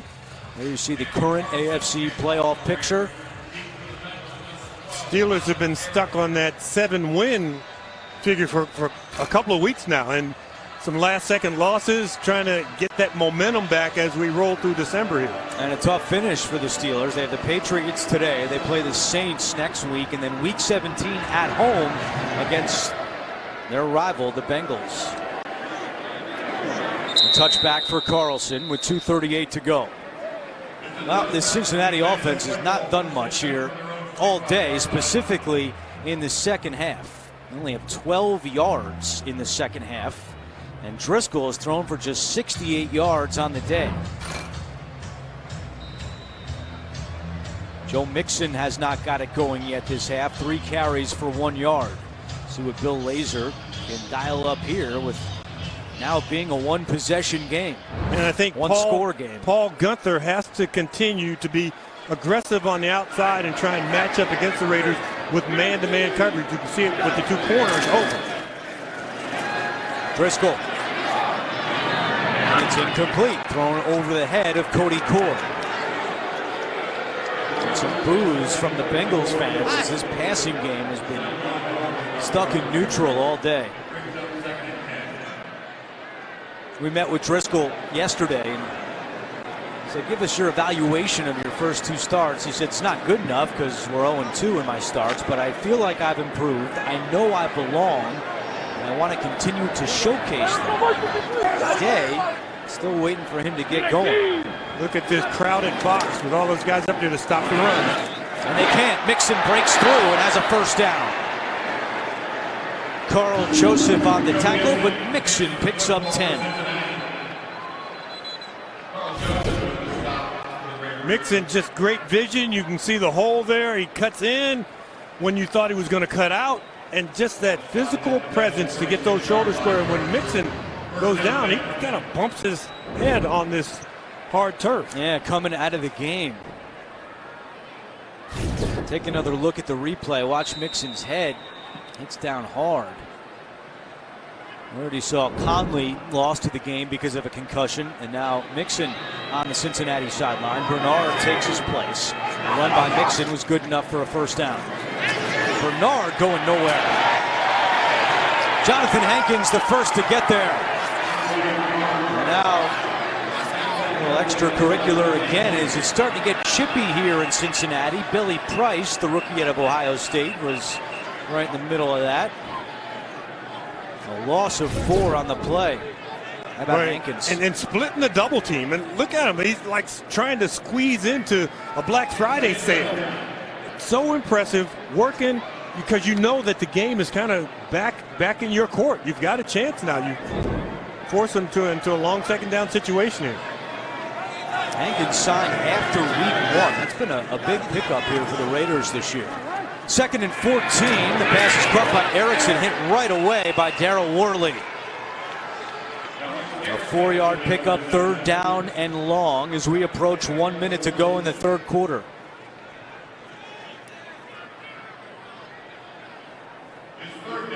Mixon still on the sideline.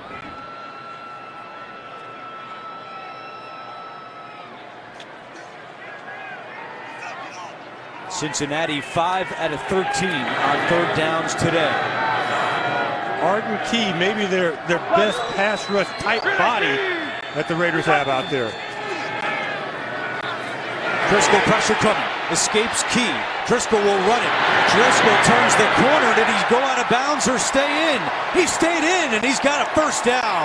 You've got to love that aggressiveness. You escape Arden Key in the pocket, and then you're on the boundary sideline, and you tiptoe with enough momentum to keep yourself in bounds and vault forward and get the first down. There's Key right in his face right away. So you pull it down, you know, there's nobody to throw to. I've got to get it on my own. A 13-yard run for Jeff Driscoll, and that should be the final play of the 3rd quarter. We are through 3 in Cincinnati. Bengals lead by 7. You're watching the NFL on CBS. 4th quarter in Cincinnati. The Bengals trying to stop a 5-game losing streak. They lead the Raiders 20-13 with the Hall of Famer James Lofton. I'm Andrew Catalan. We thank you for joining us for Week 15 of the NFL on CBS. And after the Driscoll 13-yard run, the Bengals have it 1st and 10 from right near midfield. Joe Mixon back into the game before, but that was Giovanni Bernard on the carry. And Bernard picks up a couple. There's Mixon. He was coming back out after that run by Driscoll. Then the quarter ended, and then they have Bernard out there to start. So Mixon looks like he's ready to come back, but we still haven't seen him. He got a new helmet. Somebody had come out of the tunnel with a new helmet, exchanged it, tried it on, and making sure it fits well. Driscoll, pressure coming. Flag is down. Driscoll is down after scrambling for a couple. And now let's see what the penalty is. Looks like it's a hold against the Bengals. And Mixon is back on the field. Holding, offense number 65, 10-yard penalty, still 2nd down. First holding call this year against the left guard Clint Bowling. One of the key things for young quarterbacks to do is to protect the football. You got a pass rush that's coming at you. You got receivers that aren't getting a lot of separation. You got to make sure in this situation you do not turn the football over. Mixon next to Driscoll on 2nd and 17. Driscoll deep over the middle, caught by Uzomah for a first down. First catch today for C.J. Uzomah, and it's good for 27. Nice job splitting the 2 deep coverage. Driscoll has missed high a couple of times, missed long. This time Uzomah goes up, elevates, catches that ball in between the 2 safeties. Uzomah came up limping. And the Bengals go no huddle.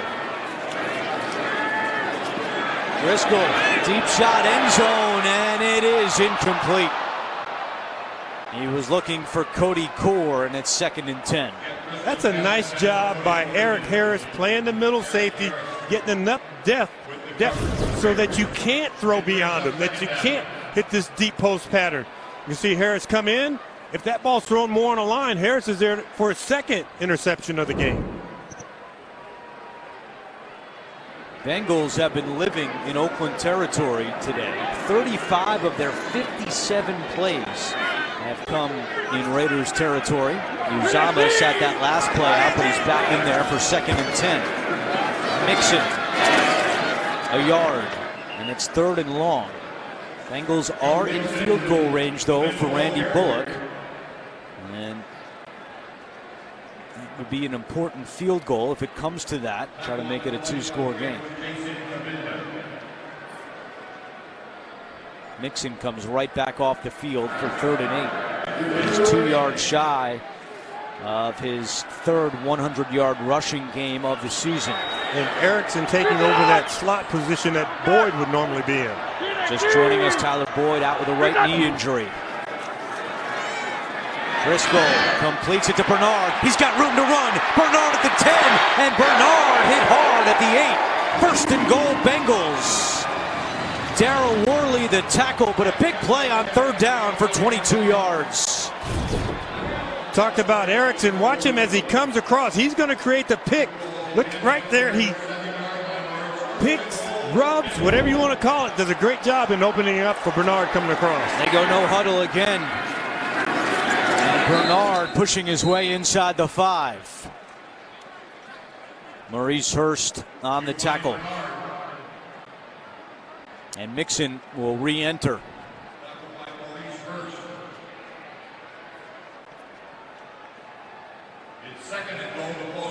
Mixon already with 1 rushing touchdown. And Bernard setting up the Bengals right here on the doorstep with 11:45 to go. Bengals are 5-1 when Mixon has 20 or more carries. He's got 20 today. Heavy tight end set to the left. Carry number 21. And he maybe gets 1. The only loss for the Bengals when Mixon has 20 or more carries was last week in LA when he had 26, a career high, in the loss to the Chargers.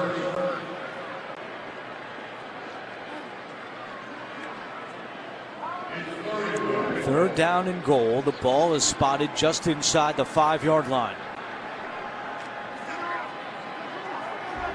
Driscoll always a threat with the legs.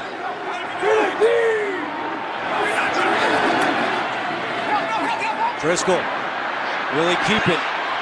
Now throws, and it is incomplete. Tried to squeeze it into John Ross. It's 4th and goal, and Marvin Lewis does not hesitate. He sends out his kicker, Randy Bullock. Ross, one of the fastest guys on the field, has to run all the way from right to left. You don't see him in your picture until right now. And there he is, coming in and almost has enough room to catch that ball before he goes out of bounds. So Bullock already good from 34 and 38 today. This is from 23 yards, and the kick is good. So the birthday boy, Randy Bullock, now for 3 for 3 on field goals. And it's a 10-point Bengal lead again. 10:45 to go, 4th quarter, and the Raiders down by 10 again after Bullock's 3rd field goal of the game.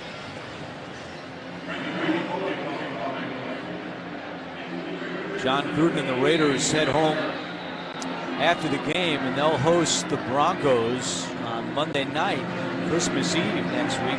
What could be the final home game in Oakland for the Raiders with their 2019 status up in the air as to where they will play. Gruden today back in Ohio, where he was born, a Sandusky, Ohio native, and was a quarterback at Dayton.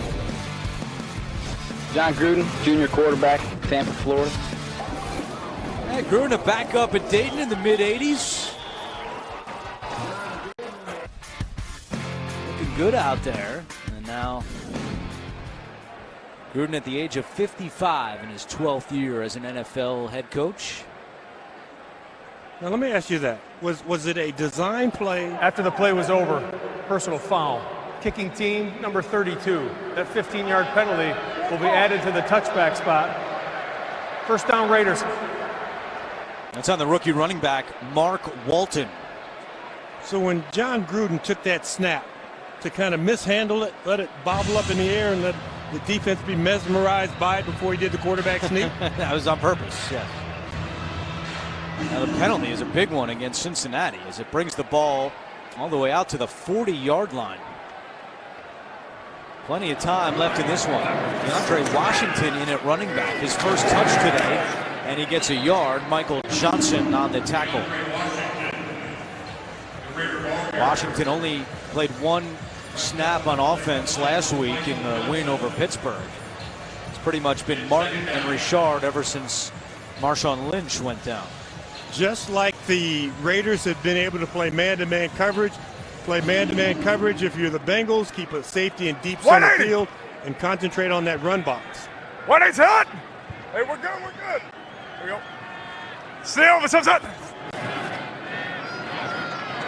Carr to Keith Smith, and it's incomplete. The fullback, who does not have a carry or a catch since week 3. And now it's 3rd down and 9. That was Vincent Ray in coverage, had been out of the ball game earlier, so back in, getting a bunch of high fives and attaboys once he went to the sideline.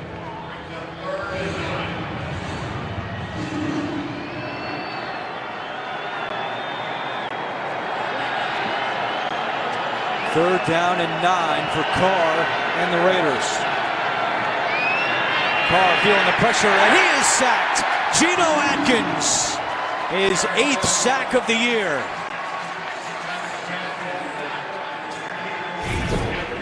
That was really good coverage down the field. You see Carr has a little bit of time in the pocket, and then at the last minute, once he's trying to scan the field again, Geno Atkins beats the single block.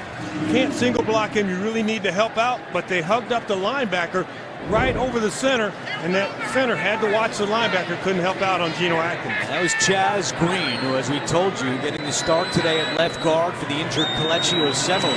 Green and Good, the guards, have held up pretty well today for the Raiders until there, where Atkins has Cincinnati's 3rd sack of the game, and this one takes a Raiders hop inside the 10-yard line all the way down to the 8. A 57-yard punt for Townsend. The NFL on CBS is sponsored by Walmart. Light up Christmas at Walmart. Progressive Insurance, handing off big savings to you. And by Honda. Hurry into the Happy Honda Days sales event today.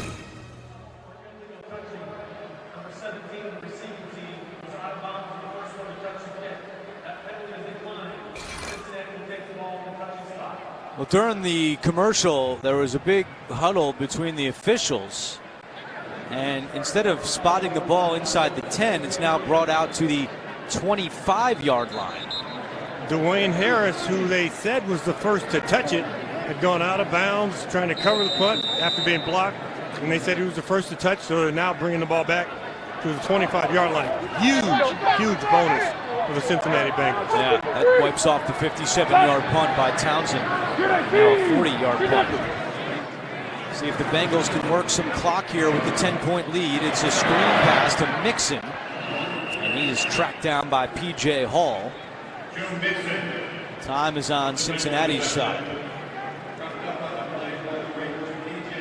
So once again, they're saying the Raiders touched the ball on that punt. Take another look. We were watching the replay during our commercial break. It's very hard to tell, but they're saying it touched Harris there. He doesn't get it there. His left hand was the closest thing to it, but that's where they are, and obviously the Raiders sideline is not real happy with that call.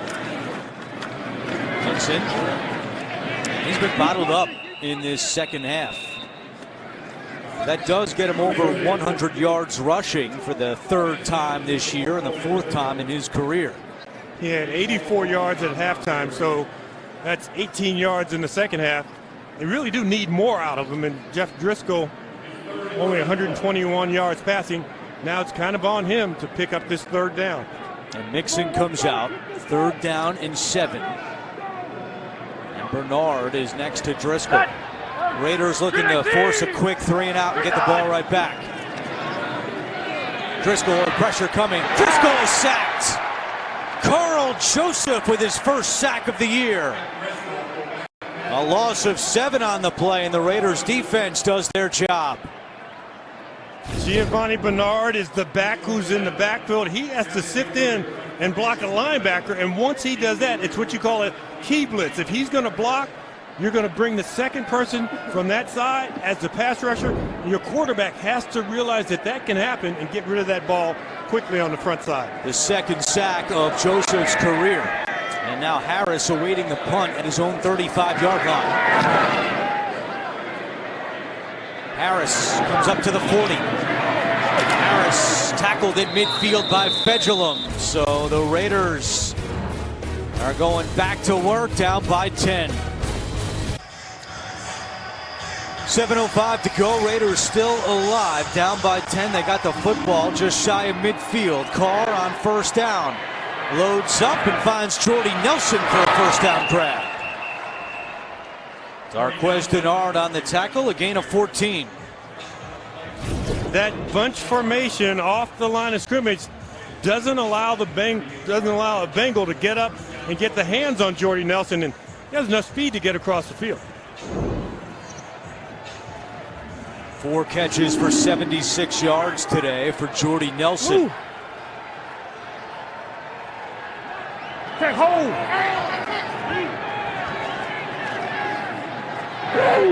Quick pass caught by Aitman. Another Oakland 1st down for Marcel Aitman, the rookie out of Oklahoma State. You want to play man-to-man coverage in these situations, but the Bengals go to zone coverage. You allow Derek Carr a clean pocket. He's going to find the receiver. He throws it nice and low to keep him from running into traffic.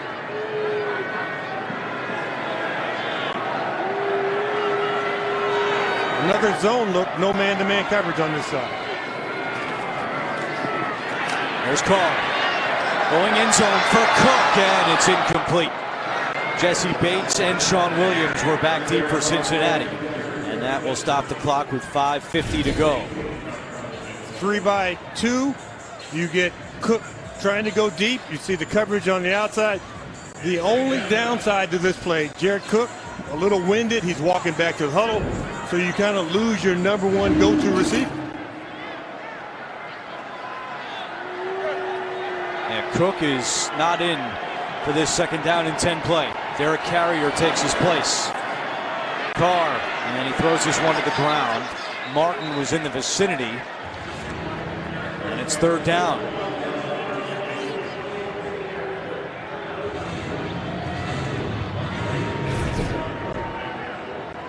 Trying to set up a screen, but you've got some pressure, and you also have the linebackers playing the screen well. On this 3rd down, we've talked about the guards that are substituting for the game. Denzel Gook, Chaz Green, they've held up. It's the rookie tackles on each side. Can they hold up against this pass rush coming from the Cincinnati Bengals? You have Hubbard right here on the open side. Carr completes it to Nelson, who puts on the brakes at the 21.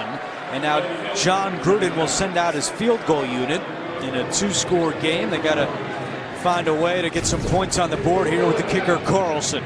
See the pressure squeezing in on Derek Carr, and he gets crossing route. Jordy Nelson trying to stop, hit the brakes, reverse field. Doesn't happen. A 40-yard field goal attempt for Daniel Carlson, who's 12 out of 13 this year since joining the Raiders. And this one is good. So with 5:05 to go, it's once again a 1-score game, a 7-point Bengals lead. And the Raiders have all 3 timeouts to work with and the 2-minute warning. Remember last week against Pittsburgh, a couple of long touchdown drives in the 2nd half for Oakland, including the game-winning drive late. John Gruden was really proud of the finish against Pittsburgh last week. He said everyone in the building knew we had to throw the football, and we still were able to do it, and they could be set up for another situation if their defense can get a stop. Stay tuned for the NFL Today update delivered by Pizza Hut. That's time permitting. Join JB, Phil, Nate, Boomer, and Coach Cower for all the latest NFL scores and highlights. With the new kickoff rule where the covering team has to line up a yard away from the ball, you've really taken away the ability for an onside kick. You just don't see it happen. You don't see the recoveries. Erickson from his own 1-yard line. Erickson with some speed across the 30, cuts back on Carlson. Erickson still going down the sideline and shoved out of bounds by Harris. A big return for Alex Erickson. No flags on the field. And you hit the nail on the head. It's not that unusual to see a big return, but we're watching the point of attack up here from our vantage point, and we're just thinking, is there going to be a flag? Is there a block in the back? Is there a hold? I thought it was great blocking. Erickson saw that seam early, made the kicker miss at the tail end, and then turned on the Jets. And the Bengals are now in great field position. The Raiders have to hope that they can keep them out of the end zone here. A 77-yard return for Erickson. They can hope they can keep him out of the end zone, but they're already in field goal range. So all they need is a field goal to go back up by 2 scores here late in the game. Driscoll keeps it himself and lunges to the 16-yard line. We'd like to welcome those of you who are just joining us. 4:40 to go, fourth quarter. The Bengals trying to stop a 5-game losing streak. They have not won since late October against Tampa Bay. They have a 7-point lead. With James Lofton, I'm Andrew Catalan. Gene Steratore, our rules analyst, back in our New York studio. And you looked at the clock ticking down, Oakland with all 3 timeouts, but you're not in an area of the field where you feel comfortable using those timeouts. Mixon over 100 yards rushing today on the pitch. Looking for more, and he's got it! Touchdown, Cincinnati!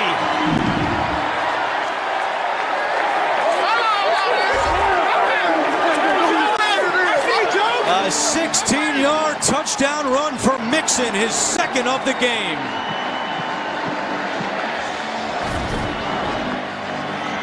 You get this student body right, get 2 blockers out in front, and Mixon with speed, untouched, into the end zone, and just a backbreaker for the Raiders, because I mentioned you want to keep them out of the end zone, because a 10-point margin, you can get close, kick a field goal, maybe recover an onside kick, but now the Raiders are in a position where they would have to score 2 touchdowns, and that's just tough to do with the limited amount of time that they have, even though they have 3 timeouts in the bank. Been a long time coming for the Bengals. This 5-game losing streak, losing 7 of their last 8 games along the way.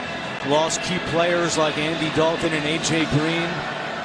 They've been working hard. They nearly pulled out a win last week against the Chargers on the road. This has been building for a while, and if they're able to hold on here, they'll finally stop the bleeding as Bullock is on for the extra point. And his kick is good. Joe Mixon, 24 carries, 117 yards, and 2 touchdown runs. And that was all set up by the 77-yard kick return by Alex Erickson.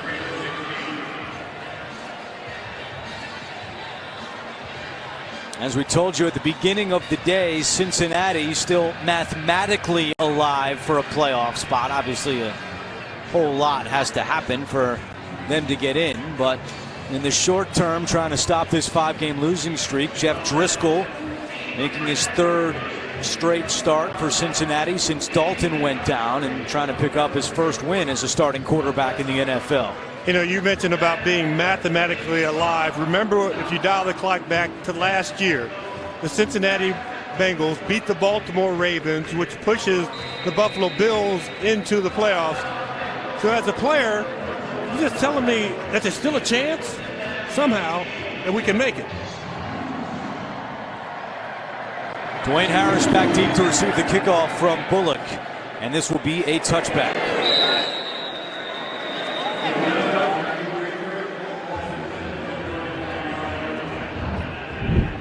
A look at our game summary, and Derek Carr still has not thrown an interception since October 7th. This would be his 9th straight game without a pick. 256 yards through the air today for Carr. And he's back out on the field now, down 30-16 with 4:04 to go and all 3 timeouts. Carr, that's caught by Jordy Nelson, who's had a nice day. That's his 6th catch. A pickup of 8, but the clock continues to tick. Jesse Bates had the tackle for the Bengals. If you're the Raiders, you've got to double team Geno Atkins right in the middle, and then you can run other people around him in a blitz situation. Carr flushed out, and he goes down. It was Geno Atkins who had him from behind. And Carr, with Hubbard closing quickly, just decides to go to the ground. A loss of 7. Once again, you get Nick Vigil up close, and when Nick Vigil closes in, you've got to then shift your protection, and it leaves your blocker against Geno Atkins one-on-one, and that's not a good situation. And they give Atkins a sack on that play. That's his 2nd of the half. And Geno now has 9 sacks on the season. 3rd down and 11. Carr pressure coming again, and Carr is sacked again. Back-to-back plays. And how about the hat trick for Geno? His 3rd sack of the half. Some players are first quarter players, some players are second half players. Must take Geno Atkins about 57 minutes to get warmed up. Boy, he just takes him and walks him straight back to the quarterback, and Derek Carr can feel him coming. And if you're just joining us, Oakland is without both of its starting guards today. Kelechi Osemele and Gabe Jackson both out with injuries. And the interior of that line has allowed the pressure here in the second half. Fair catch by Erickson at his own 40-yard line with just 2:21 to play.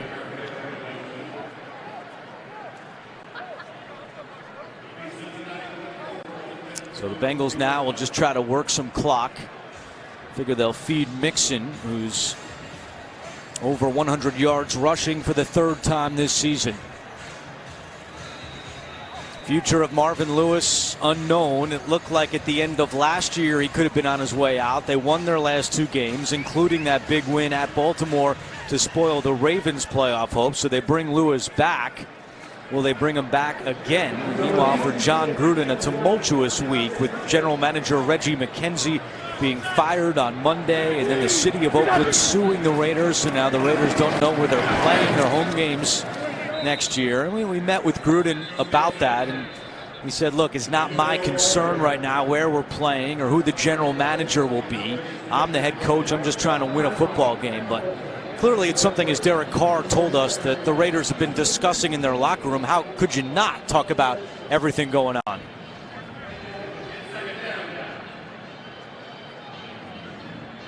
Those of you who just saw the Dolphins lose to the Vikings, we welcome you to Cincinnati, where the Bengals have a 30-16 lead on the Oakland Raiders with 2:16 to go. Oakland just called timeout. They have 2 remaining and the 2-minute warning. With the Hall of Famer James Lofton, I'm Andrew Catalan, as Marvin Lewis and the Bengals try to stop a 5-game losing streak. And a game that was in the balance until the last kickoff, which Alex Erickson took back, put him in touchdown range. They scored the touchdown on the 14-point margin. A game-changing play on special teams as Mixon creeps through the middle and a late flag comes in.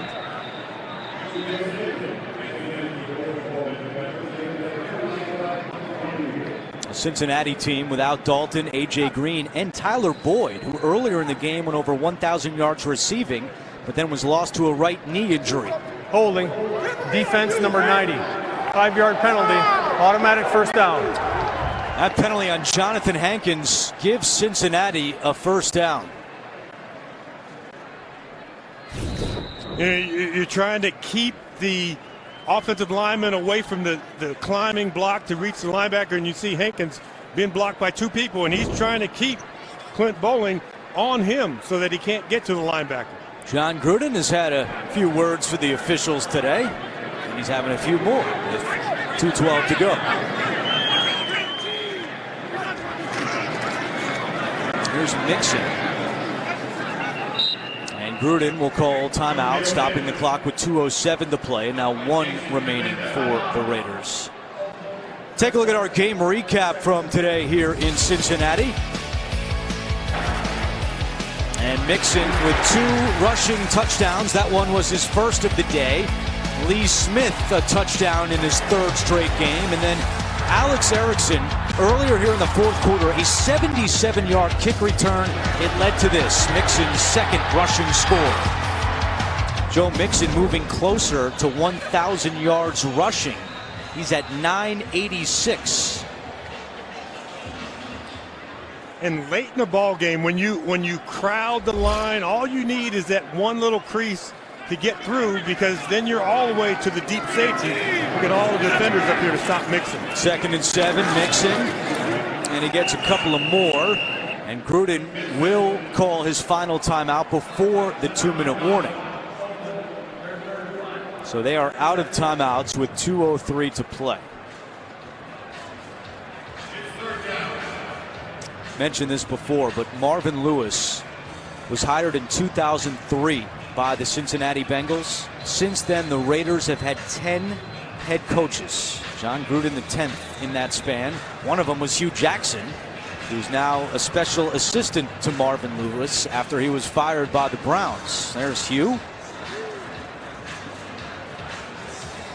We'd like to welcome those of you who saw the Titans defeat the Giants at MetLife Stadium. You're in Cincinnati now, where the Bengals have a 2-touchdown lead on the Raiders with 2:03 to go, and 3rd down and 4. Jeff Driscoll looking to throw to Erickson. He's got it for a 1st down. And that takes us to the 2-minute warning. Cincinnati on the verge of stopping a 5-game losing streak. The NFL on CBS is sponsored by Bud Light, reminding you not to drink and ride your horse. And by Lowe's.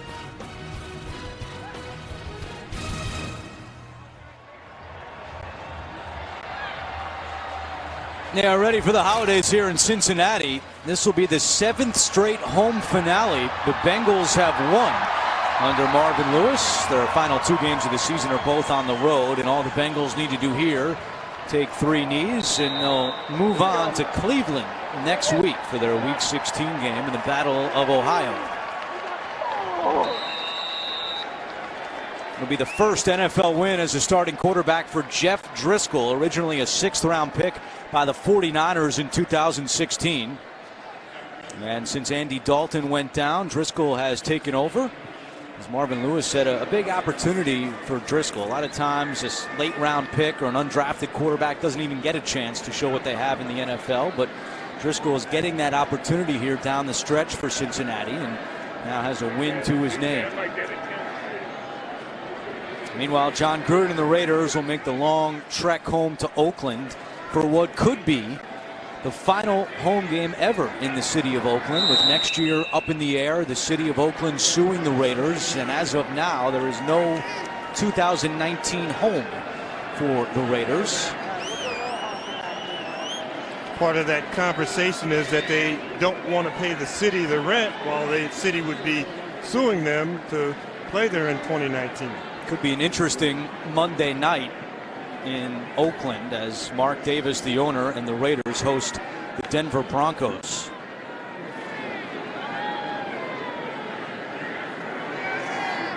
As Derek Carr told us yesterday, he wants to campaign to have the Raiders play their home games at Fresno State next year. That's where Carr played collegiately before joining the Raiders. Cincinnati stops a 5-game losing streak, and they go to 6-8, still holding out hope of some type of miracle finish to get in the playoffs, while the Raiders fall to 3-11 on the year.